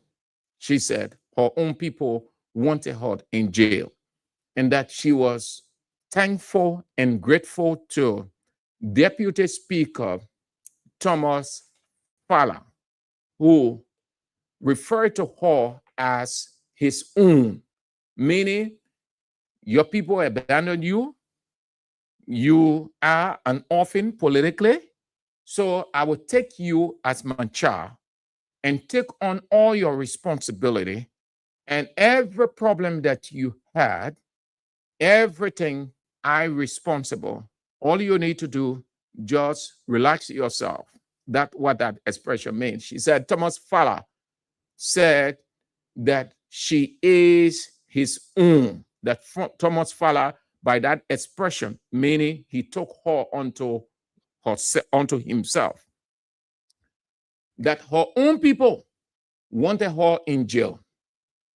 And so she thanked President Boakai, Thomas Fala, Nathaniel McGill. She mentioned Nathaniel McGill, she did not thank, but mentioned she thanked President Boakai and Thomas Fala. And then she went on to mention McGill, Kimaya, what's the next person? Cole, the party's chairman. That when far and wide and Unity Party people started bathing into it, romanticizing into it, flirting with it joyously, saying, oh, the CDC is breaking apart. Before 2029, nothing will be there. The lid has fallen off the eye of Indabono, and who's next, and on and on. They are excited. They are still talking. They are happy. So by their reasoning, given what she said, or not mentioning the name George Weah, they infer that she and President Weah had fallen. Two, that President Weah, while she was in this thing and still in it, wouldn't stand by her, wouldn't do anything. That's how they understood it, and they put that interpretation to it. Till now, no one knows. No one knows. Till now, no one knows whether she and President Weah are at loggerhead, they are falling apart. No one knows. And so we can only be cautious with this, because not mentioning a person's name, why it is true that we're in a political culture that is so polarized, so sentimental, equally, we have to be careful, because not mentioning a person's name, it doesn't say that she and President Weah has a conflict. It doesn't say President Weah wants her in jail. It doesn't say seditions want her in jail. It doesn't say seditions were not standing with her, because I have pictures to show seditions at her, the remover, seditions at her father's burial, funeral, seditions calling her, finding on her, checking on her. So because she did not mention the name George Weah, so Unity Party people concluded that Finabono has fallen off with George Weah falling off with Finabono leaving. It's good that they lit off her eye and she got all kinds of stuff. They are happy. But this is what I can say. As far as concerned, Finabono and President Weah have no beef whatsoever. If you are a Unity Party person and you think that is, and you are excited with that, you are wrong. You are dead wrong. There is no beef between Finabono and President George Weah. They have not fallen off. Not mentioning President Weah's name, it doesn't say there is a conflict. There are several people that she did not mention their name. You can mention that, it's normal. The names that come to mind, few you mention and you move on, especially when a person is in such a grieving state. Normally, you wouldn't remember everybody. Sometimes even the person sitting in front of you or people sitting in front of you, you're struggling to call them by name. You're struggling to recognize them. Yapose and my people who are here. Sometimes you're looking at the person, you're struggling to call the person's name. It's because of the trauma. So we can conclude that because she did not mention President Weah's name, then they have fallen off, there's conflict. The other thing they say, we put reason here at King's 88.5. The other thing they said was that, oh, the man abandoned Finabono. The man ain't got no time for Finabono, his own chief of office staff. So yeah, it's it. President Weah did not abandon Finabono. And President Weah can abandon Finabono. But everybody has the right to do what they want to do, to live what they want, how they want to live, and to face up to the reality of the issues they have. So her expression that my own people wanted me in jail is not President Weah. It's not seditions either. Because President Weah is not the one prosecuting her. Seditions are not the one prosecuting Finabono. Finabono is being prosecuted by the government. It wasn't President Weah that questioned Finabono's bond. It was the government, Unity Party government. She filed the first bond through her lawyers. Unity Party government comes and said, no, this bond is insufficient, it's not valid enough. If she cannot file an improved bond, she should go to jail. Our boss came out, Councillor Edwin Martin, and made it clear to the whole world that if the bond is not improved, then Finabono will have to go to jail. Edwin Clark Martin is not a sedition. The government is prosecuting her. She's being prosecuted by the government. CDC is not investigating. It is not CDC that is in power. If CDC was still in power and for whatever reason Finabono is being investigated and then she comes out and say her own people want her in jail, then it will make sense. It will have a little bit of substance. But that is far from reality. She's been prosecuted by Unity Party.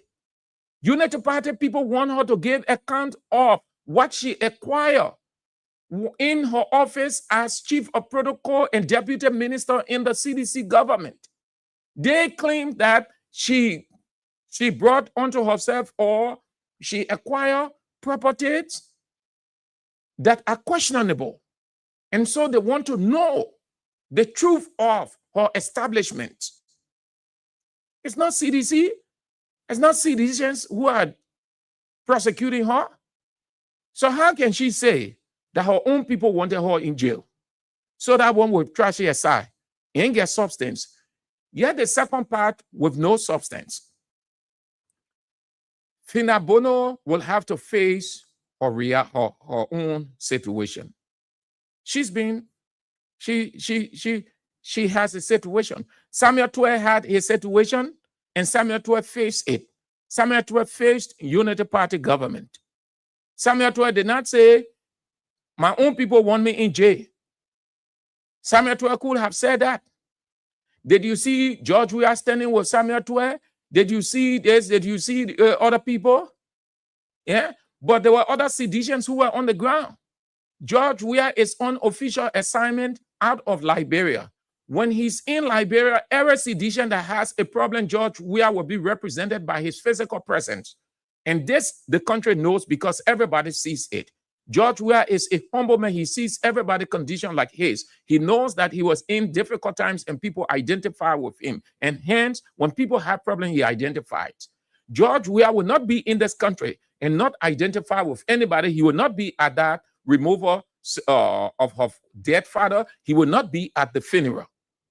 Just before he left, D. Maxwell Kimaya lost his mother. Just before President Weah left to take on his official assignment in the United States. What did the president do? He made sure that he was part of that funeral every step of the way before he left from here. He was away while Phyna Bono lost her father. He stayed away. So they expected him to cut short his assignment, come back to Liberia, have the funeral, or attend the funeral, then he goes back. So let's assume he attempted to do that. Then his assignment will not be complete because the World Cup, when the World Cup ended, when the funeral was, and when the World Cup ended, so FIFA would say, "Oh my man, you cut short, you did this, you did that, and that wasn't right." So who was she referring to now? She has to face up to her own reality. Samuel Tuah faced up to his reality. Unity Party government is still fighting at all costs to get Samuel Tuah in jail. The 6 million Samuel Tuah faced his accusers. He presented his facts. He was exonerated by the grand jury. The government comes back and brought the rice subsidy against Samuel Tuah. Again, Samuel Tuah faced them up. They can't go anywhere with that. And on we can go. Did Samuel Tuah say his own people want him in jail? No. Did Samuel Tuah face up to the reality of the day? Yes. Do you engage in henge-penge when you have a serious issue before you? No. So who wants her in jail? That's not George Weah, not CDC officials, but the government. So she tries to play the shenanigan, which she doesn't know how to play. And here is it. By that statement, we can conclude or we can infer that she knows that she's guilty. And therefore, she must do something theatrically at a funeral. So people will say, politically, the people are off. The people breaking down. The center no longer holding 2029. The Papa going for 12 years. Because she wants to preserve. She realized apparently she must be convinced that she can pursue that thing to the fullest to exonerate herself. That it's very likely the government will confiscate her property, confiscate those cars. And what will become of her? Nothing whatsoever. Nothing. She will go back to zero. So play the kissy politics. Act like your own people abandon you. And that's what she tries to do. And that theatric can help her. Because you know what? If the government can pursue it, ARA can pursue it, then they wouldn't pursue any case of any CDC official. Then the whole world will be convinced that truly there's the whole thing about Bouaka fighting corruption, that pick and choose thing. He against certain people and he favors certain people. So no matter how she said, Thomas Fala went to her and Thomas Fala said that she is his own. And that Bouaka, she thanked President Bouaka. She puts the government in an embarrassing situation. I think if the government, if President Bouaka wants to do away with this, all she needed to have done, Thomas Fala helping her, talking to Bouaka to leave it, not to persecute her further, to just leave it as it is, and why the work behind the scene.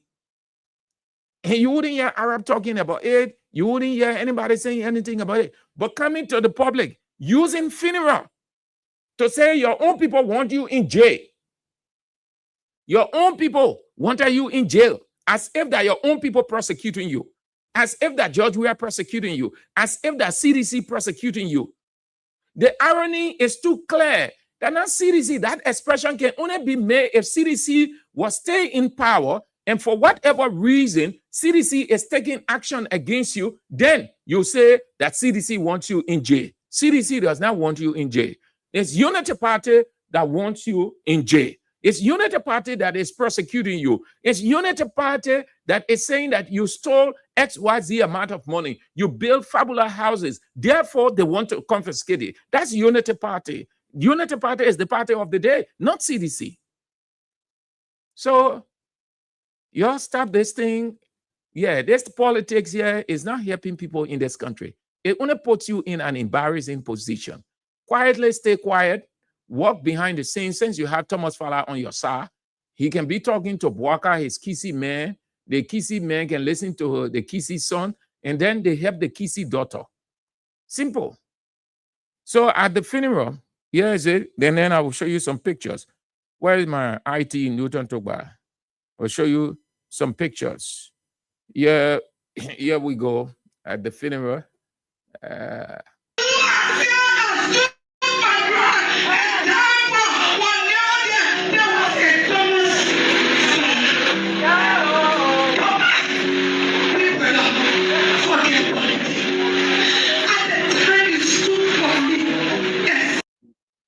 You see her bending down over there. That's Thomas Fowler. Thomas Fowler was at the funeral. So she bends down to Thomas Fowler and telling Thomas Fowler, thank you, brother. At the time you stood for me, Thomas Fowler was right there. And in that funeral, Senator McGill was there. CDC Chairman Janga Kowo was there. And D. Maxwell Kamaya was there. CDC officials were there in their number. This scene you're looking at right here, that Thomas Fowler sitting over there. So she went to Thomas Fowler.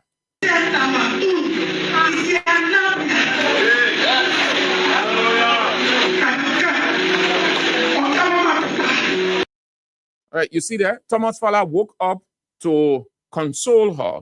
In a funeral, when you put your hand around the person like this, you are saying, it is well. It is well with your soul. Calm down. The Thomas Fowler there.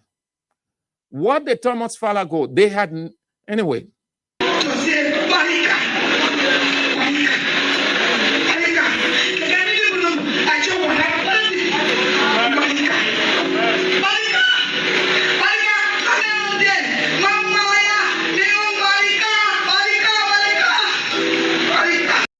So she's speaking Kisi. She's speaking Kisi to Thomas Fowler, and the rest of the people who are from Lofa County can understand that vernacular.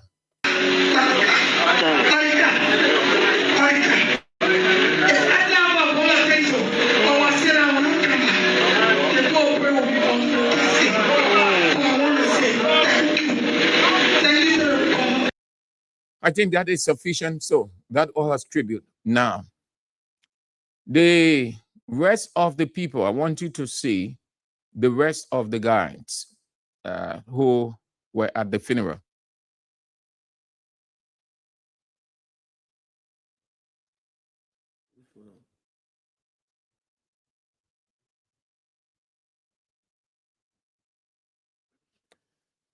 See the rest of the guys at the funeral.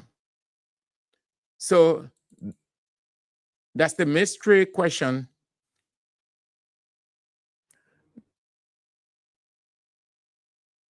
That's the mystery question before us.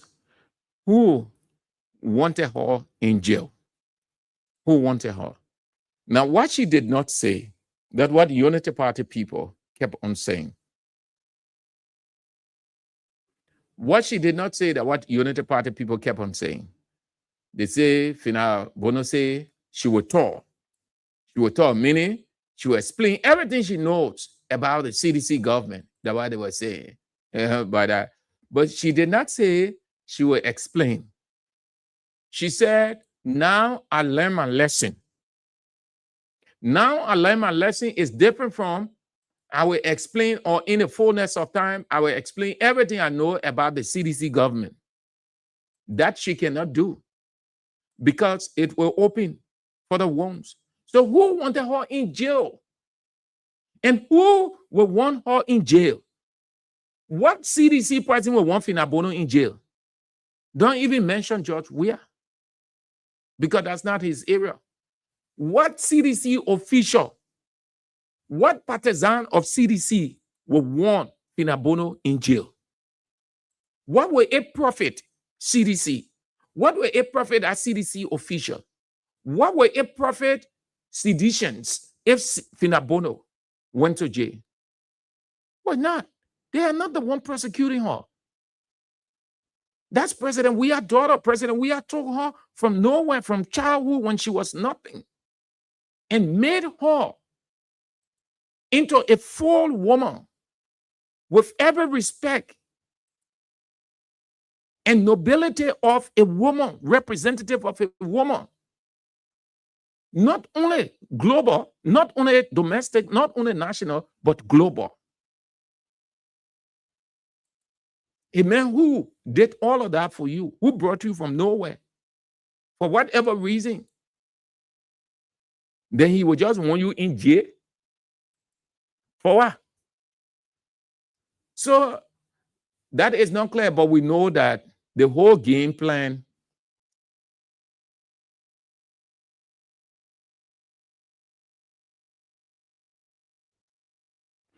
the entire game plan was, oh, look, I'm in this situation. I'm guilty. And truly, I can't get out of here. Thomas Fala, you can't help me. You know, Thomas Fala said, I will speak to President Boakai.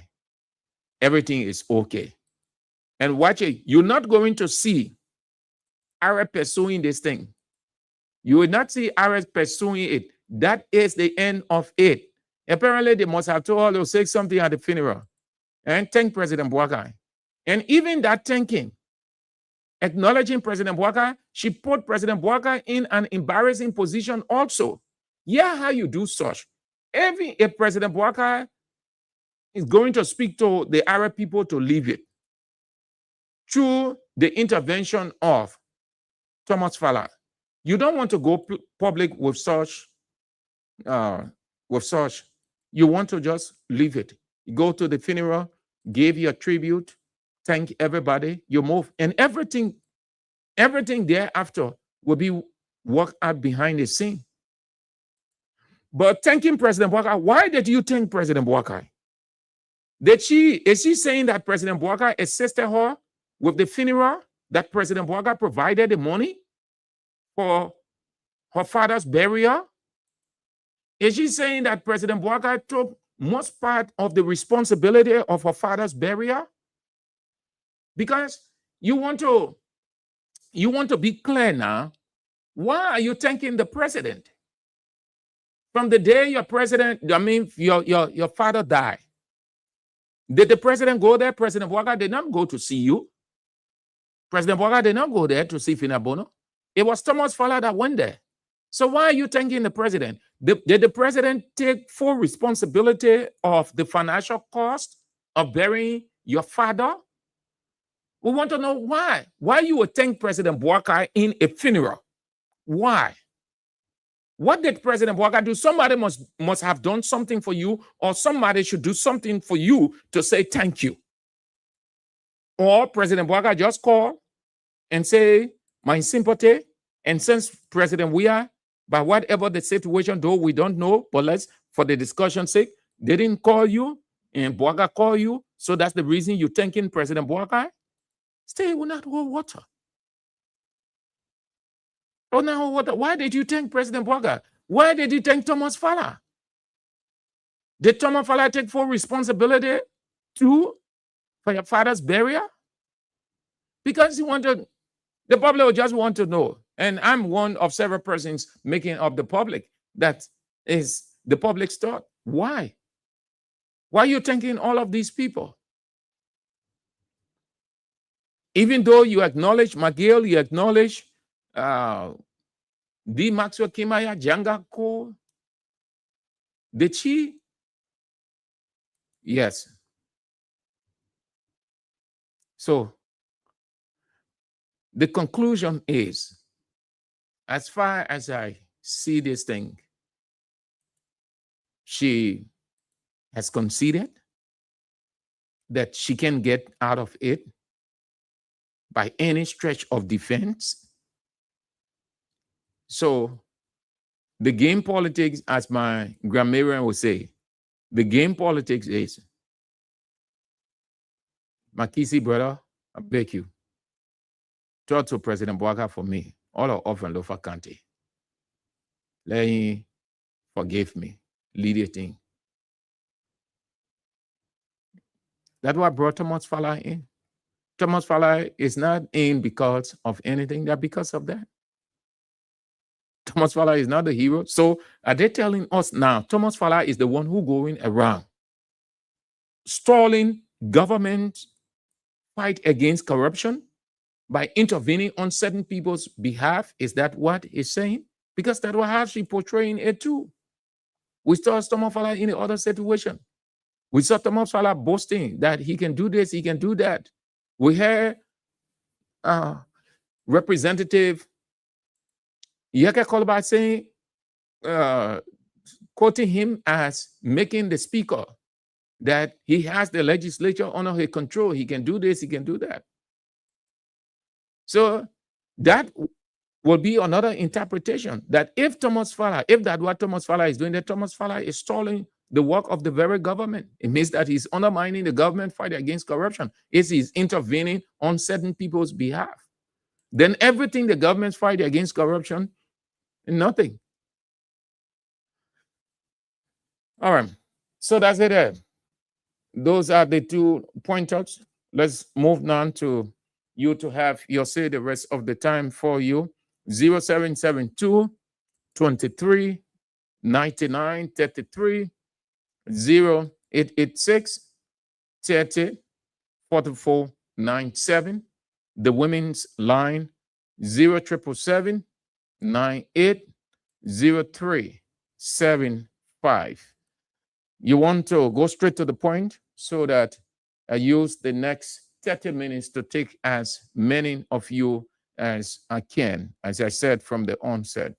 Hello. Hello? Yeah. Is it King 7? Yeah, this is King's 88.5. Okay, thank you for saying on you. Thank you so much. I just want you to go back to the record. There are certain things that happened to citizen government or that happened to George Weah. Brenda, you know observing. George Weah started helping the Gizi people from the president himself. Joseph Juma Bwaka. George Weah saying to the hospital, he get well against George Weah.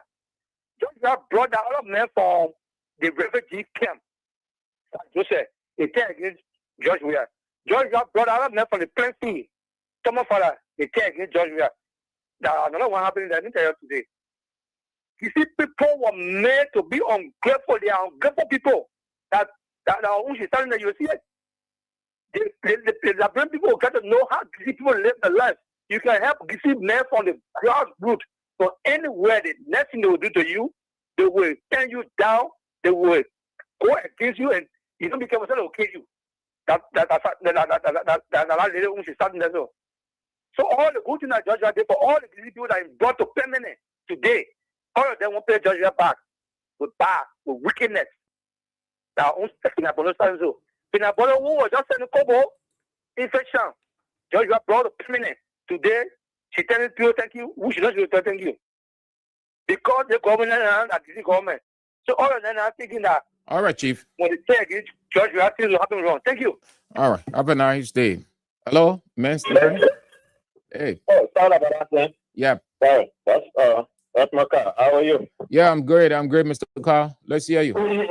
Yeah. I'm a prime member of Concerned Librarian for Justice.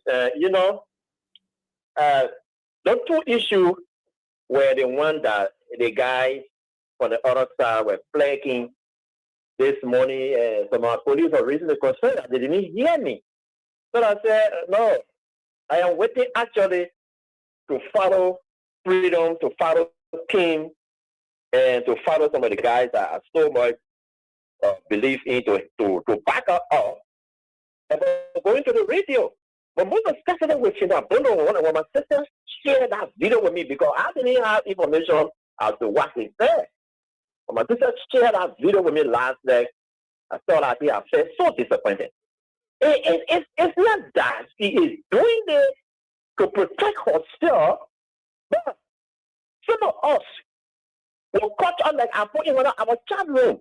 And even because some of us will cut off our little or driver money and put money on our phone to defend people then that they are the end analysis, they will come up with these kinds of things.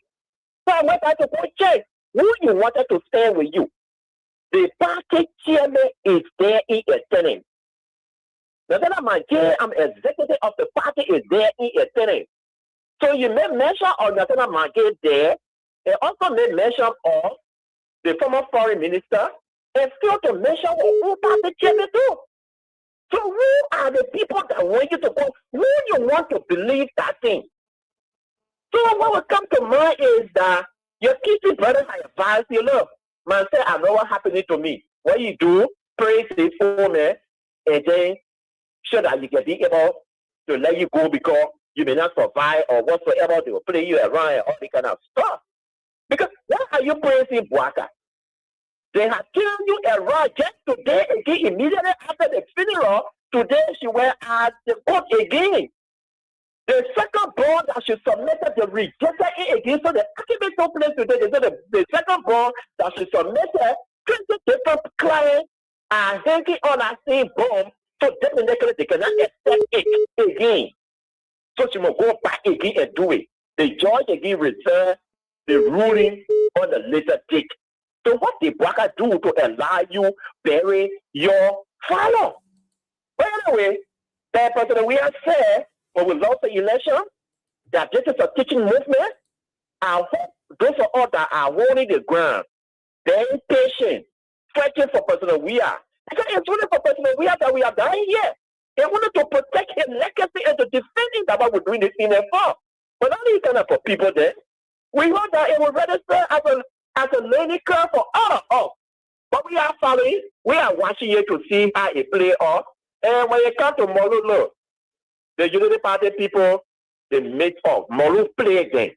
Molu played them well. Then they announced the bomb. He said, I will turn it over Saturday 10 o'clock.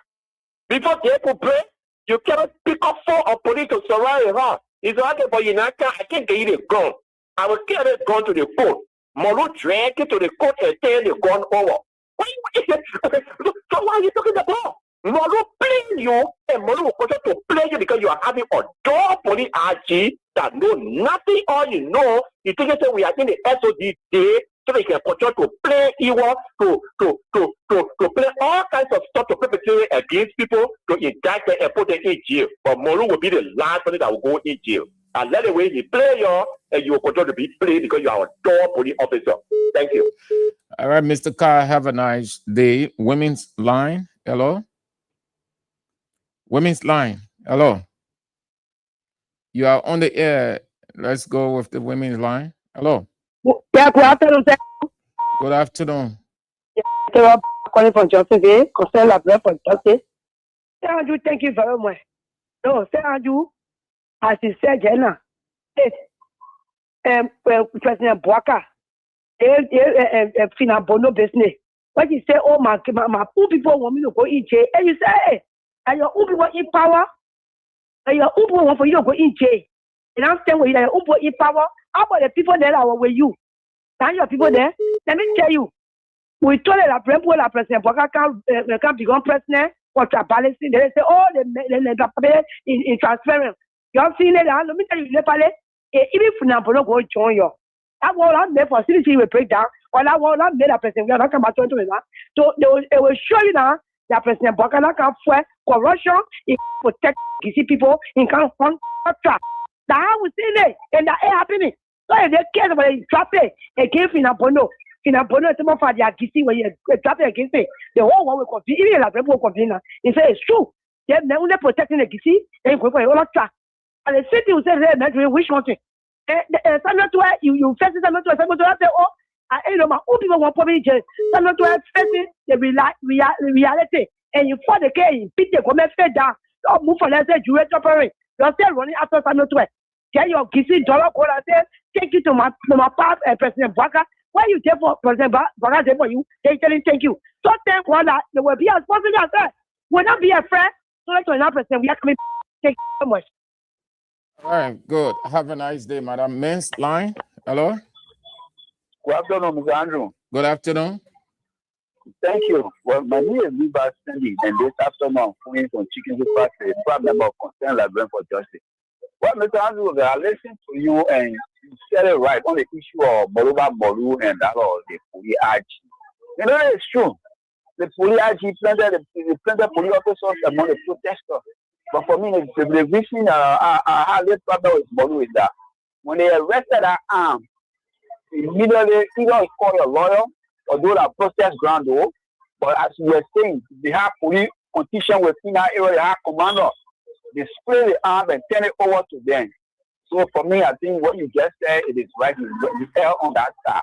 You see, in that bono there, my brother, when you think about some of our you think about all guys from the other country, their behavior sometimes, then you get so sick. But, that the government, President, we are your fast, your fast government that prosecuting you. That your people, your president, they deny your bomb. Every bomb you send, they deny it. Is that President, we are government or your own people?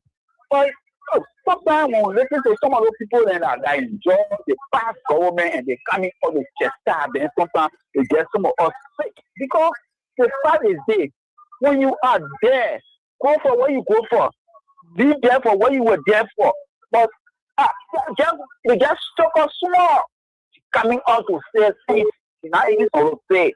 I mean, you brought a party to popular ridicule. It might think it because if the party chairman will be there, you will not recognize things. And then you will recognize Thomas Farah. Yeah, Thomas Farah, your kitty brother. But don't you know that Thomas Farah, they are on air to get you to where you are?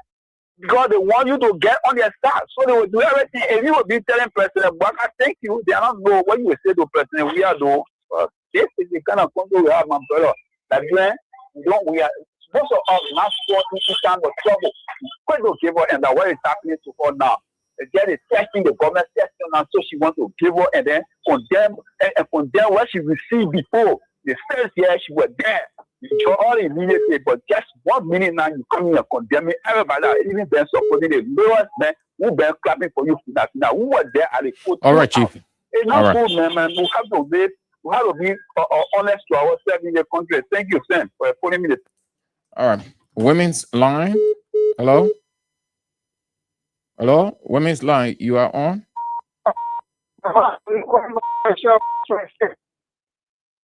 Let's hear you. No, your line is cracking. Change your location. Hello? Yeah. This man, how you doing? Yeah, fine. Fine. And you? I'm thank God for life, my brother. Let's hear you. That's on your line this evening. Yeah, I know. Thank you for the show. So I want for Labrador to live in a bundle. That will live with conscience. I can say that will live with conscience. Well, she prays Baka. She prays Tifa to tell you that man, President Baka, not somebody to depend on. No, look at the men from the Chesero. That's why they say the lawmaker after the UC and so go in Sojo, we are talking about God. He started me here. Oh, he started the post from we are. He started what happened to Yala.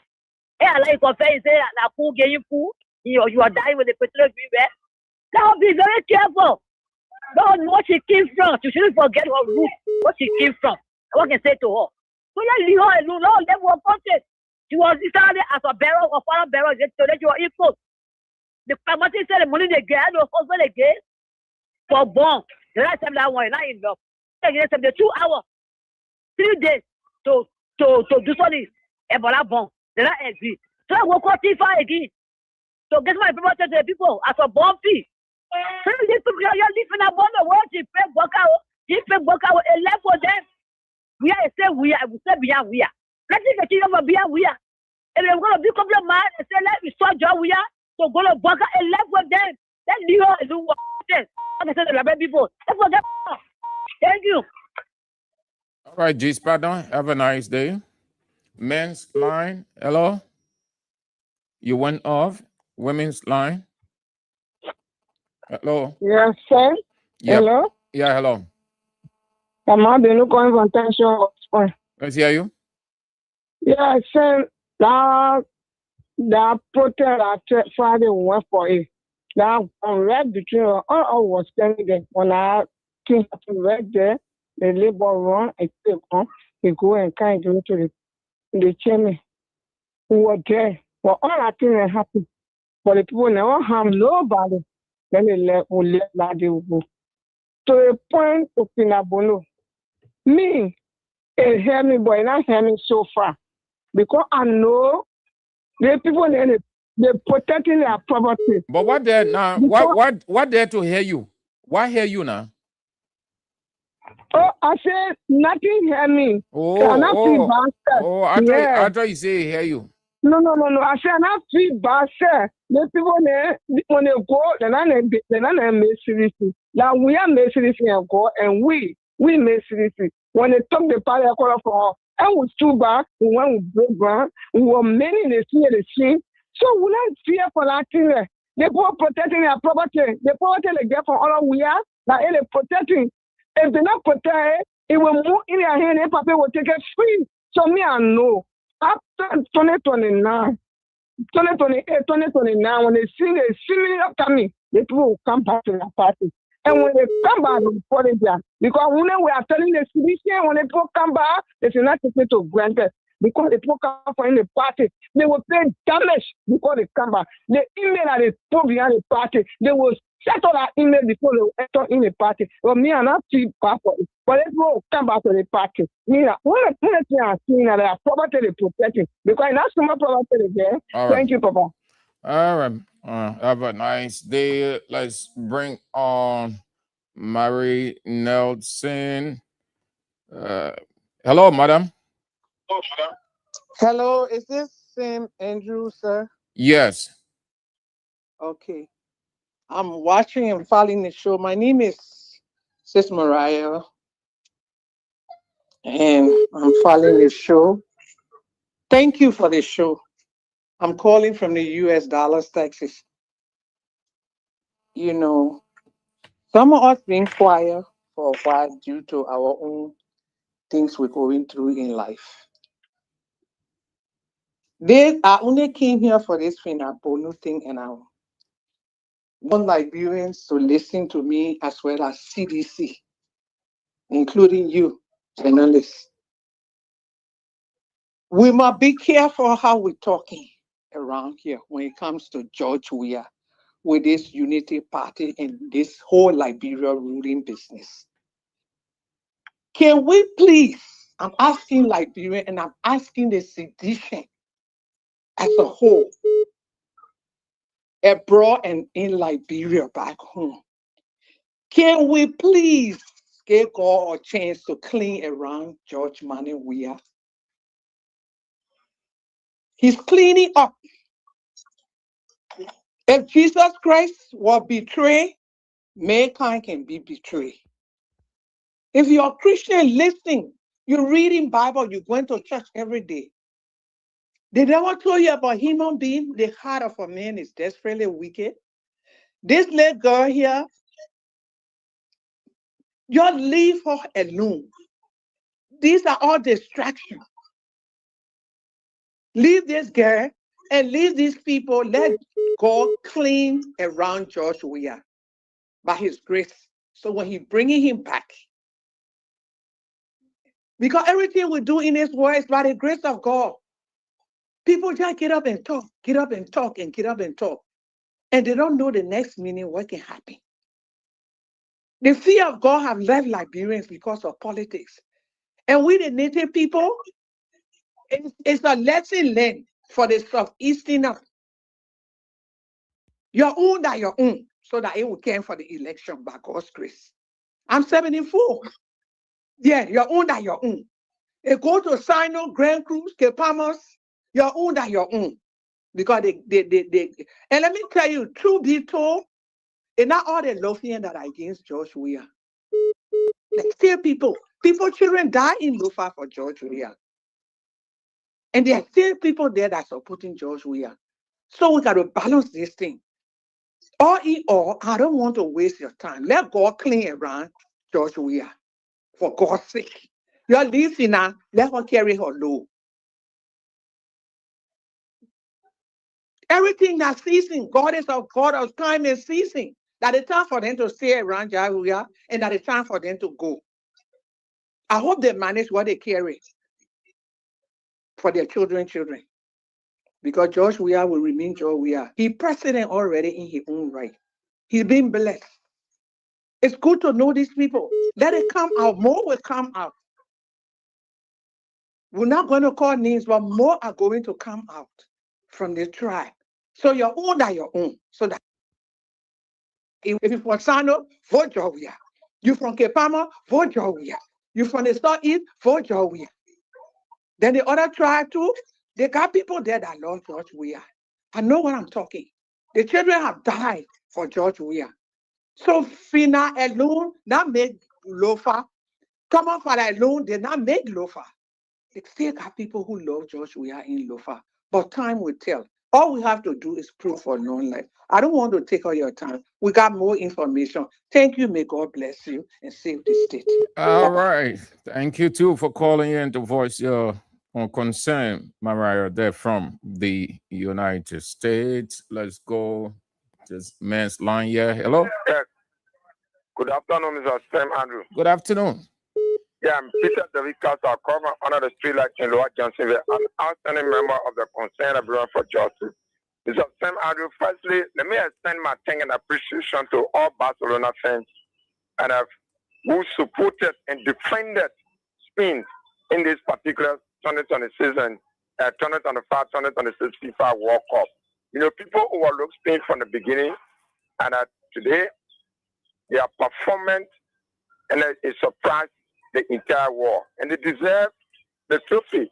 And just as you said, Lamine Yamal will be the next Ballon d'Or winner, and that it will bring to close the case between he and Mbappé. And what made me very happy, although I supported Argentina and that of and Spain, but when they want to find out, I've yet wanted and Spain to win. So you see the guy from Madrid, as soon as you talk about Lamine Yamal, the man have not got World Cup. So that all argument have closed. The next one now is the Ballon d'Or that the man coming lift up next year. So to the issue, you see, Mr. Sam Andrew, Kwame Nkrumah and the entire government, they need to upgrade their mental capacity. These guys, they are zero in everything.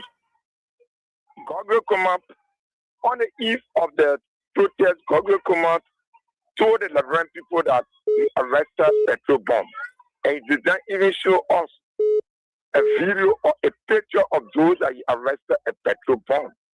So these were indicators that those were the signs that this guy has a clear interior motive, against the protest. And that's why they planted and a police officer with that particular arm. And they will continue to be exposed. And when they were exposed and the gun were arrested, and let me tell them, nothing you can do to Monba Moru, the man fearless. Can you imagine a simple man, a single society organization is creating psychological trauma on this particular government. Yesterday, there was multiplicity of opposition political leaders, inclusive of Joseph Imabwaka and Zana Kumaraga, are organizing protests here. But today, there are single men that make the government to almost collapse. And people will turn off because the promises that this particular government made to this particular and the country, they have failed on everything. They told us about the drugs today. We got 19 million, and the drug issue that have not been investigated. Talk about drug creation today. Unemployment rate has rising up. Talk about boosting the economy. The economy has totally collapsed and sink, and now they dump into the Atlantic Ocean. So these are the things that motivated us to converge. And God will continue to be with us, and God will continue to expose this particular, the ugly and the corrupt of this particular government. And lastly, to the issue of Fenabono, I think she has just shut herself in the leg. You don't do that to people who brought you to permanent. All right. When Fenabono was indicted, we were here. Who are those that were defending her when she was out of the country? All right, Chief. Thank you. You are exhausted. Your 1 minute. And Samuel has accused the government, or VP rather, of ordering Judge Usman Fekar to overturn his acquittal so that he stands trial again. Detail coming up. Let's get out of Liberia. Hello? Andrew. Yeah. How you doing, Papa? I'm doing fine. You're doing fine. Thank God. And you? Bless God. Thank you for the show. Yeah. Thank you for everything that you're doing for our country, flagging all the ills in country. Well, I just want to speak on two issues that you talk about, which is rescue mother and mobile model issue. You know, all the time I tell people we're in a country of law, and I hear people say that we're in an advanced country, and I hear people say that, oh, Gregory, Dr. Gregory, or what they call him, he was trained in America or something. But I don't know how true it is. Because in the first place, and I heard other people, like on Banner FM, people were calling that Mobile Malo had no right to seize to keep the gun that he arrested and what have you. And that the right thing, I will tell Liberian people, the right thing that is Mobile Malo did. Because in the first place, the person that arrested the gun from, and the person escaped, the only way the people, the government, everybody will know the truth is for him to help us see the gun, and then it will come to the public because the person ran away. Number one, the person that took the gun, the police, thinks that he's smart, but he's not a smart person. You understand me, Brother Andrew? First and foremost, you arrested petrol bomb. I saw some funny thing and said it in front of him. And he said he arrested it from people that want to protest. He didn't show the people on video today. We don't know who are the people that he took those things from. That's the same thing they did today. They got our brothers and father them in prison in a place. They say the people are the ones that burn the Capitol buildings. Now, protests are coming up. I said, foremost, we protest in their country. In Minnesota, when we go into protest, we go St. Paul. That's why we get our Capitol building, that when we go to protest. We're not staying here in Minneapolis. You understand me? We go to St. Paul. That where the Capitol building, and we go Washington, D.C., we go all the way to the White House. Ask anybody when we want to protest against Costa, June 2nd protest in Labrador. We went Washington, D.C., straight to the White House. You understand me? So I don't know. Where you get a petition for the government, you get petition for lawmakers or president, then they tell you, then he get to tell you, say you must go to Dwara Market. Is that to Dwara Market? You go get the petition to the marketeers? It don't make no sense. But they feel to themselves they come to power to suppress the Liberians and intimidate them. You see, and it's many times I said in my living room, I said, these people, their behavior, it just made me to think on the 1990 war. When the rebel will come, they will immediately, they will say, what other things? It will degrade you to the forest when your spirit leaves before they can kill you. What the police doing? Government need to stop what you're doing. Mobile model, he ever see the guns, take it to a house, because already their hands are already went on that gun. You know, Gabriel is not smart. If Gabriel was a real security person like me, you get your request for the gun. Then you look at mobile money, you declare him as a dangerous person. Are you killing me? Did he kill anybody? Or you want to kill mobile model? That's wrong. They should put our country into chaos. They must not put our people in mess again. They should stop it. Then I come to rescue mother. I know a statement that she made in the church. And it goes down with everybody. Even myself were here because I defended her before. If you can remember, Brother Andrew, I think the first time or when she went to the court and the women went with her, we said that we pray for everybody, we pray for her. But who attacked to President William or the CDC, for me, I don't speak here. That one many days you will hear my voice on the radio and calling in to get my info, encourage, and what have you. Pray for her every day. That day when she was going to the court, I'm sitting here watching and praying and looking at what they're going to do to her. But at one day, there's a woman. The people were calling the woman Zogo, but she said, another Zogo. During the time in the election, rescue mother, she said, see, somebody that helped me and what have you, that my mom, that my sister. But she told me to vote for Joseph Boakai. That woman said it. If anybody say I'm lying, if anybody say I'm lying, that day, I don't know, it was 20 people, one of those don't know what the one was interviewing that woman. And Okay. you go to that video, you will get that woman. Yeah.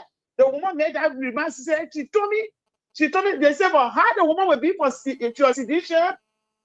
And she will tell you, say, don't vote for John, go and vote for Joseph Boakai. I said, yeah, that's what she told me to do. So All right, this madam. statement that she made in a place that is not strange. All I right. don't want everybody to calm down. Yeah, people Okay. get frustrated, they say things and what have you. But Gabriel must stop what he's doing. That the right thing Mama Molu did to emphasize that gun, to bring it to the public for every one of us to see. All right. So yeah, Gabriel All right. did the right thing. They produce that policeman that get that gun. It's not Mama Molu will produce that policeman. He don't want to know that the gun is a police gun. He and Gabriel. So how that police will go among the protesters will flee close on. What was his mission? All right. Thank Okay, you for madam. having me, Papa. All right. Have a nice day there in the United States as you follow the events. Yeah. All right. Hello, men's line. Thank you very much. Then we'll go to the. Yeah, Spencer. Let's hear you, Chief. Mr. Andrew, I'm Spencer Mohammed, and I come from town called Spoon Hill. Went town community, member of Concern like them for Justice. Mr. Andrew, thank you for your discussion and your 2 pointers this evening. Here is where I come from. Firstly, I want to commend Molubakai Molu for braving the storm to challenge the status quo of this undemocratic government. This government that is now gradually turning into tyranny. I want to appreciate Molubakai Molu. I want to condemn in the strongest term assassination attempt murder against Molubakai Molu. Mr. Andrew, what made me to say an assassination attempt? Yes, the reason. A day before the protest, there were 2 press conferences that were held by senior government officials of this government. One by the the information ministers, who alleged that there was some petrol bomb that were arrested for quote-unquote protesters. He did not call the names of those protesters. Neither did he bring those people to the public. He did not do that. Late in the night, Gregor Corman came and said that he got an intel that the protesters were distributing guns among some people. He did not call the names of those protesters that were giving those guns out. He did not call their names. First of all, during the day of the protest, Eric Lasla was arrested in the midst of protesters with a gun, and later the gun was displayed. First of all, in the evening, the police commander came out and said the guns that were arrested was arrested for an intelligence officer. Okay, so Chief. In the series of events, this cabinet is that the government attempted to assassinate Molubakai Molu. All right. In my mind, they attempted to that and he failed upon the rabble. And the next thing I have to do with Finabondo. All right, Chief, you exhausted your 1 minute. 1 minute each. You operate with any time. I said I was not going to interrupt you people, but stay within your time. If you exhaust your 1 minute, then that's it. Hello. How are you, Mr. Andrew? Yeah. Yeah, please, in the front here, the Ebenezer Weston, which are one of Liberia's legitimate owners, actually from Central Virginia. You know, I would want to add my voice to the people who are saying that Molu should be commended for the action taken. He was 100% right. Let me know here that Molu himself didn't apprehend the person who was bearing that arm. And before the Democrat protest, Molu signed security bond that there will be nothing that will happen on that protest. You were there? Were you there? Were you there to see him signing a bond, or you assuming? No, it's not on Facebook. It's on Facebook. I saw that.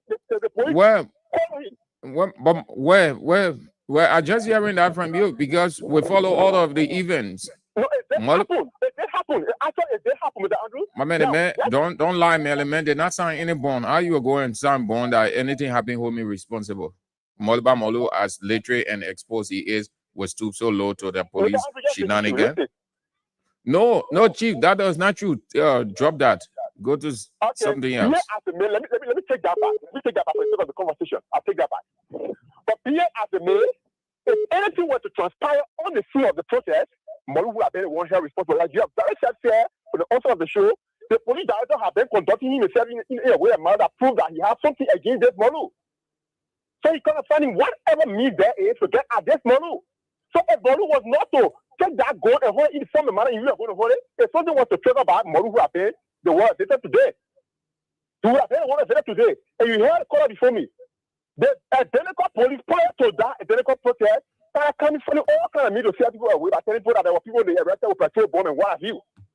That's the same body who should be like producing security and providing security is the one now putting interested people we aren't in a group. But I like the way Molu conducted himself. By not getting the call to the police and taking it to the court. That alone is a better over. Let me come to Finabono of the thing. Briefly, say that quickly. You see, my brother, I like the way you put it. Listening to the radio when I listen to your analysis on the identical thing, my God, for. We are now watching the Joseph Boakai government to see if after whether they will allow her to go. And the Joseph Boakai government is now put in a precarious position where they must act. If they fail to act, La Brepo will know what is optimistic. Thank you. All right, Chief. Have a nice day. All right. You all did well. Your spice of the show. Let me read a few of the comments. Justice must be served to all. And then we are out. Alex Kulu said, but Fina, or she don't want to go to jail. It's what she is doing.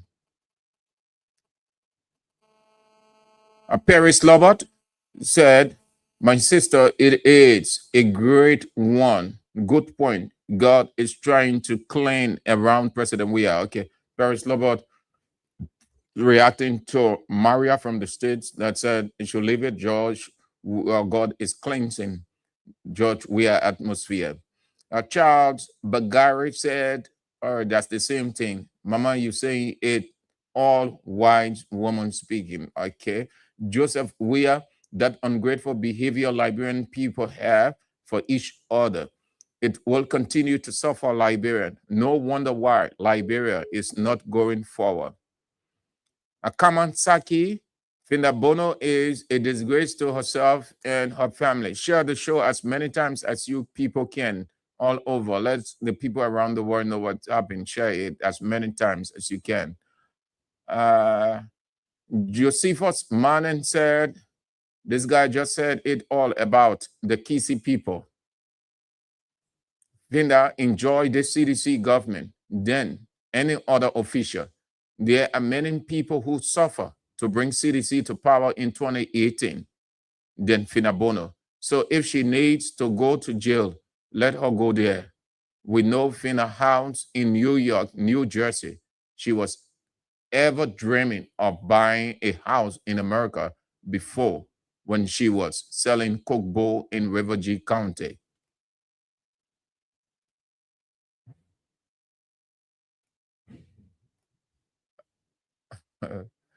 Dubon Hill said she would probably say it was her dead father's wish that she joined Boakai in T5.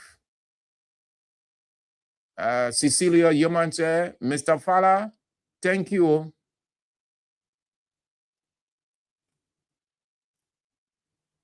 Emmanuel Brown said, Mr. Police Inspector General Gregory Coleman, from all indications, you are reluctant to confront the drug cartels, yet eager to brutalize and intimidate civil rights advocates. Haven't you realized that attack on Molu's home last Saturday further damages your government's reputation as one that protects the drug trade and violates the constitutional and inalienable rights of the Liberian people, especially those who are brazenly opposed to your government's cocaine tariff?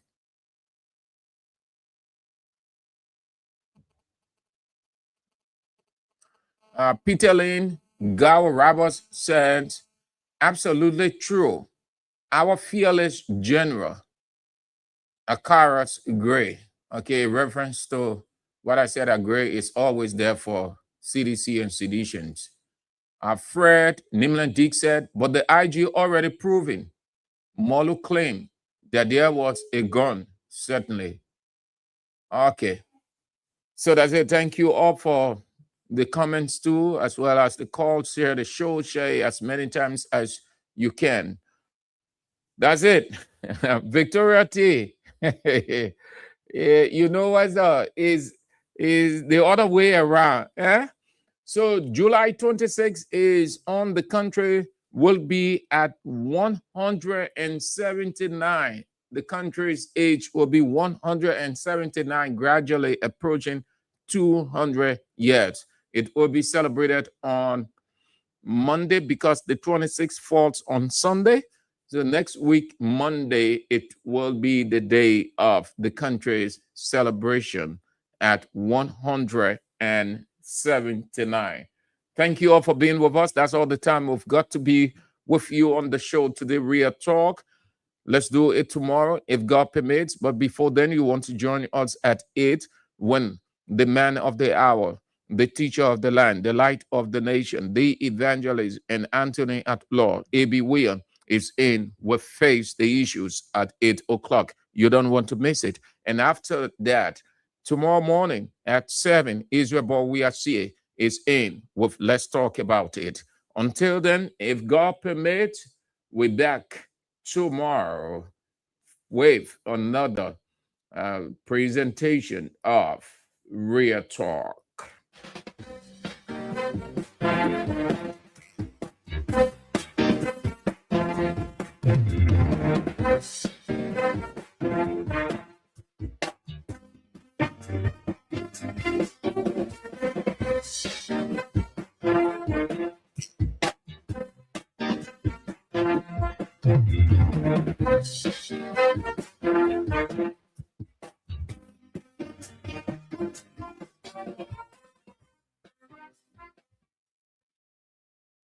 From the latest news to your favorite tunes, we've got your back morning, night, and afternoon.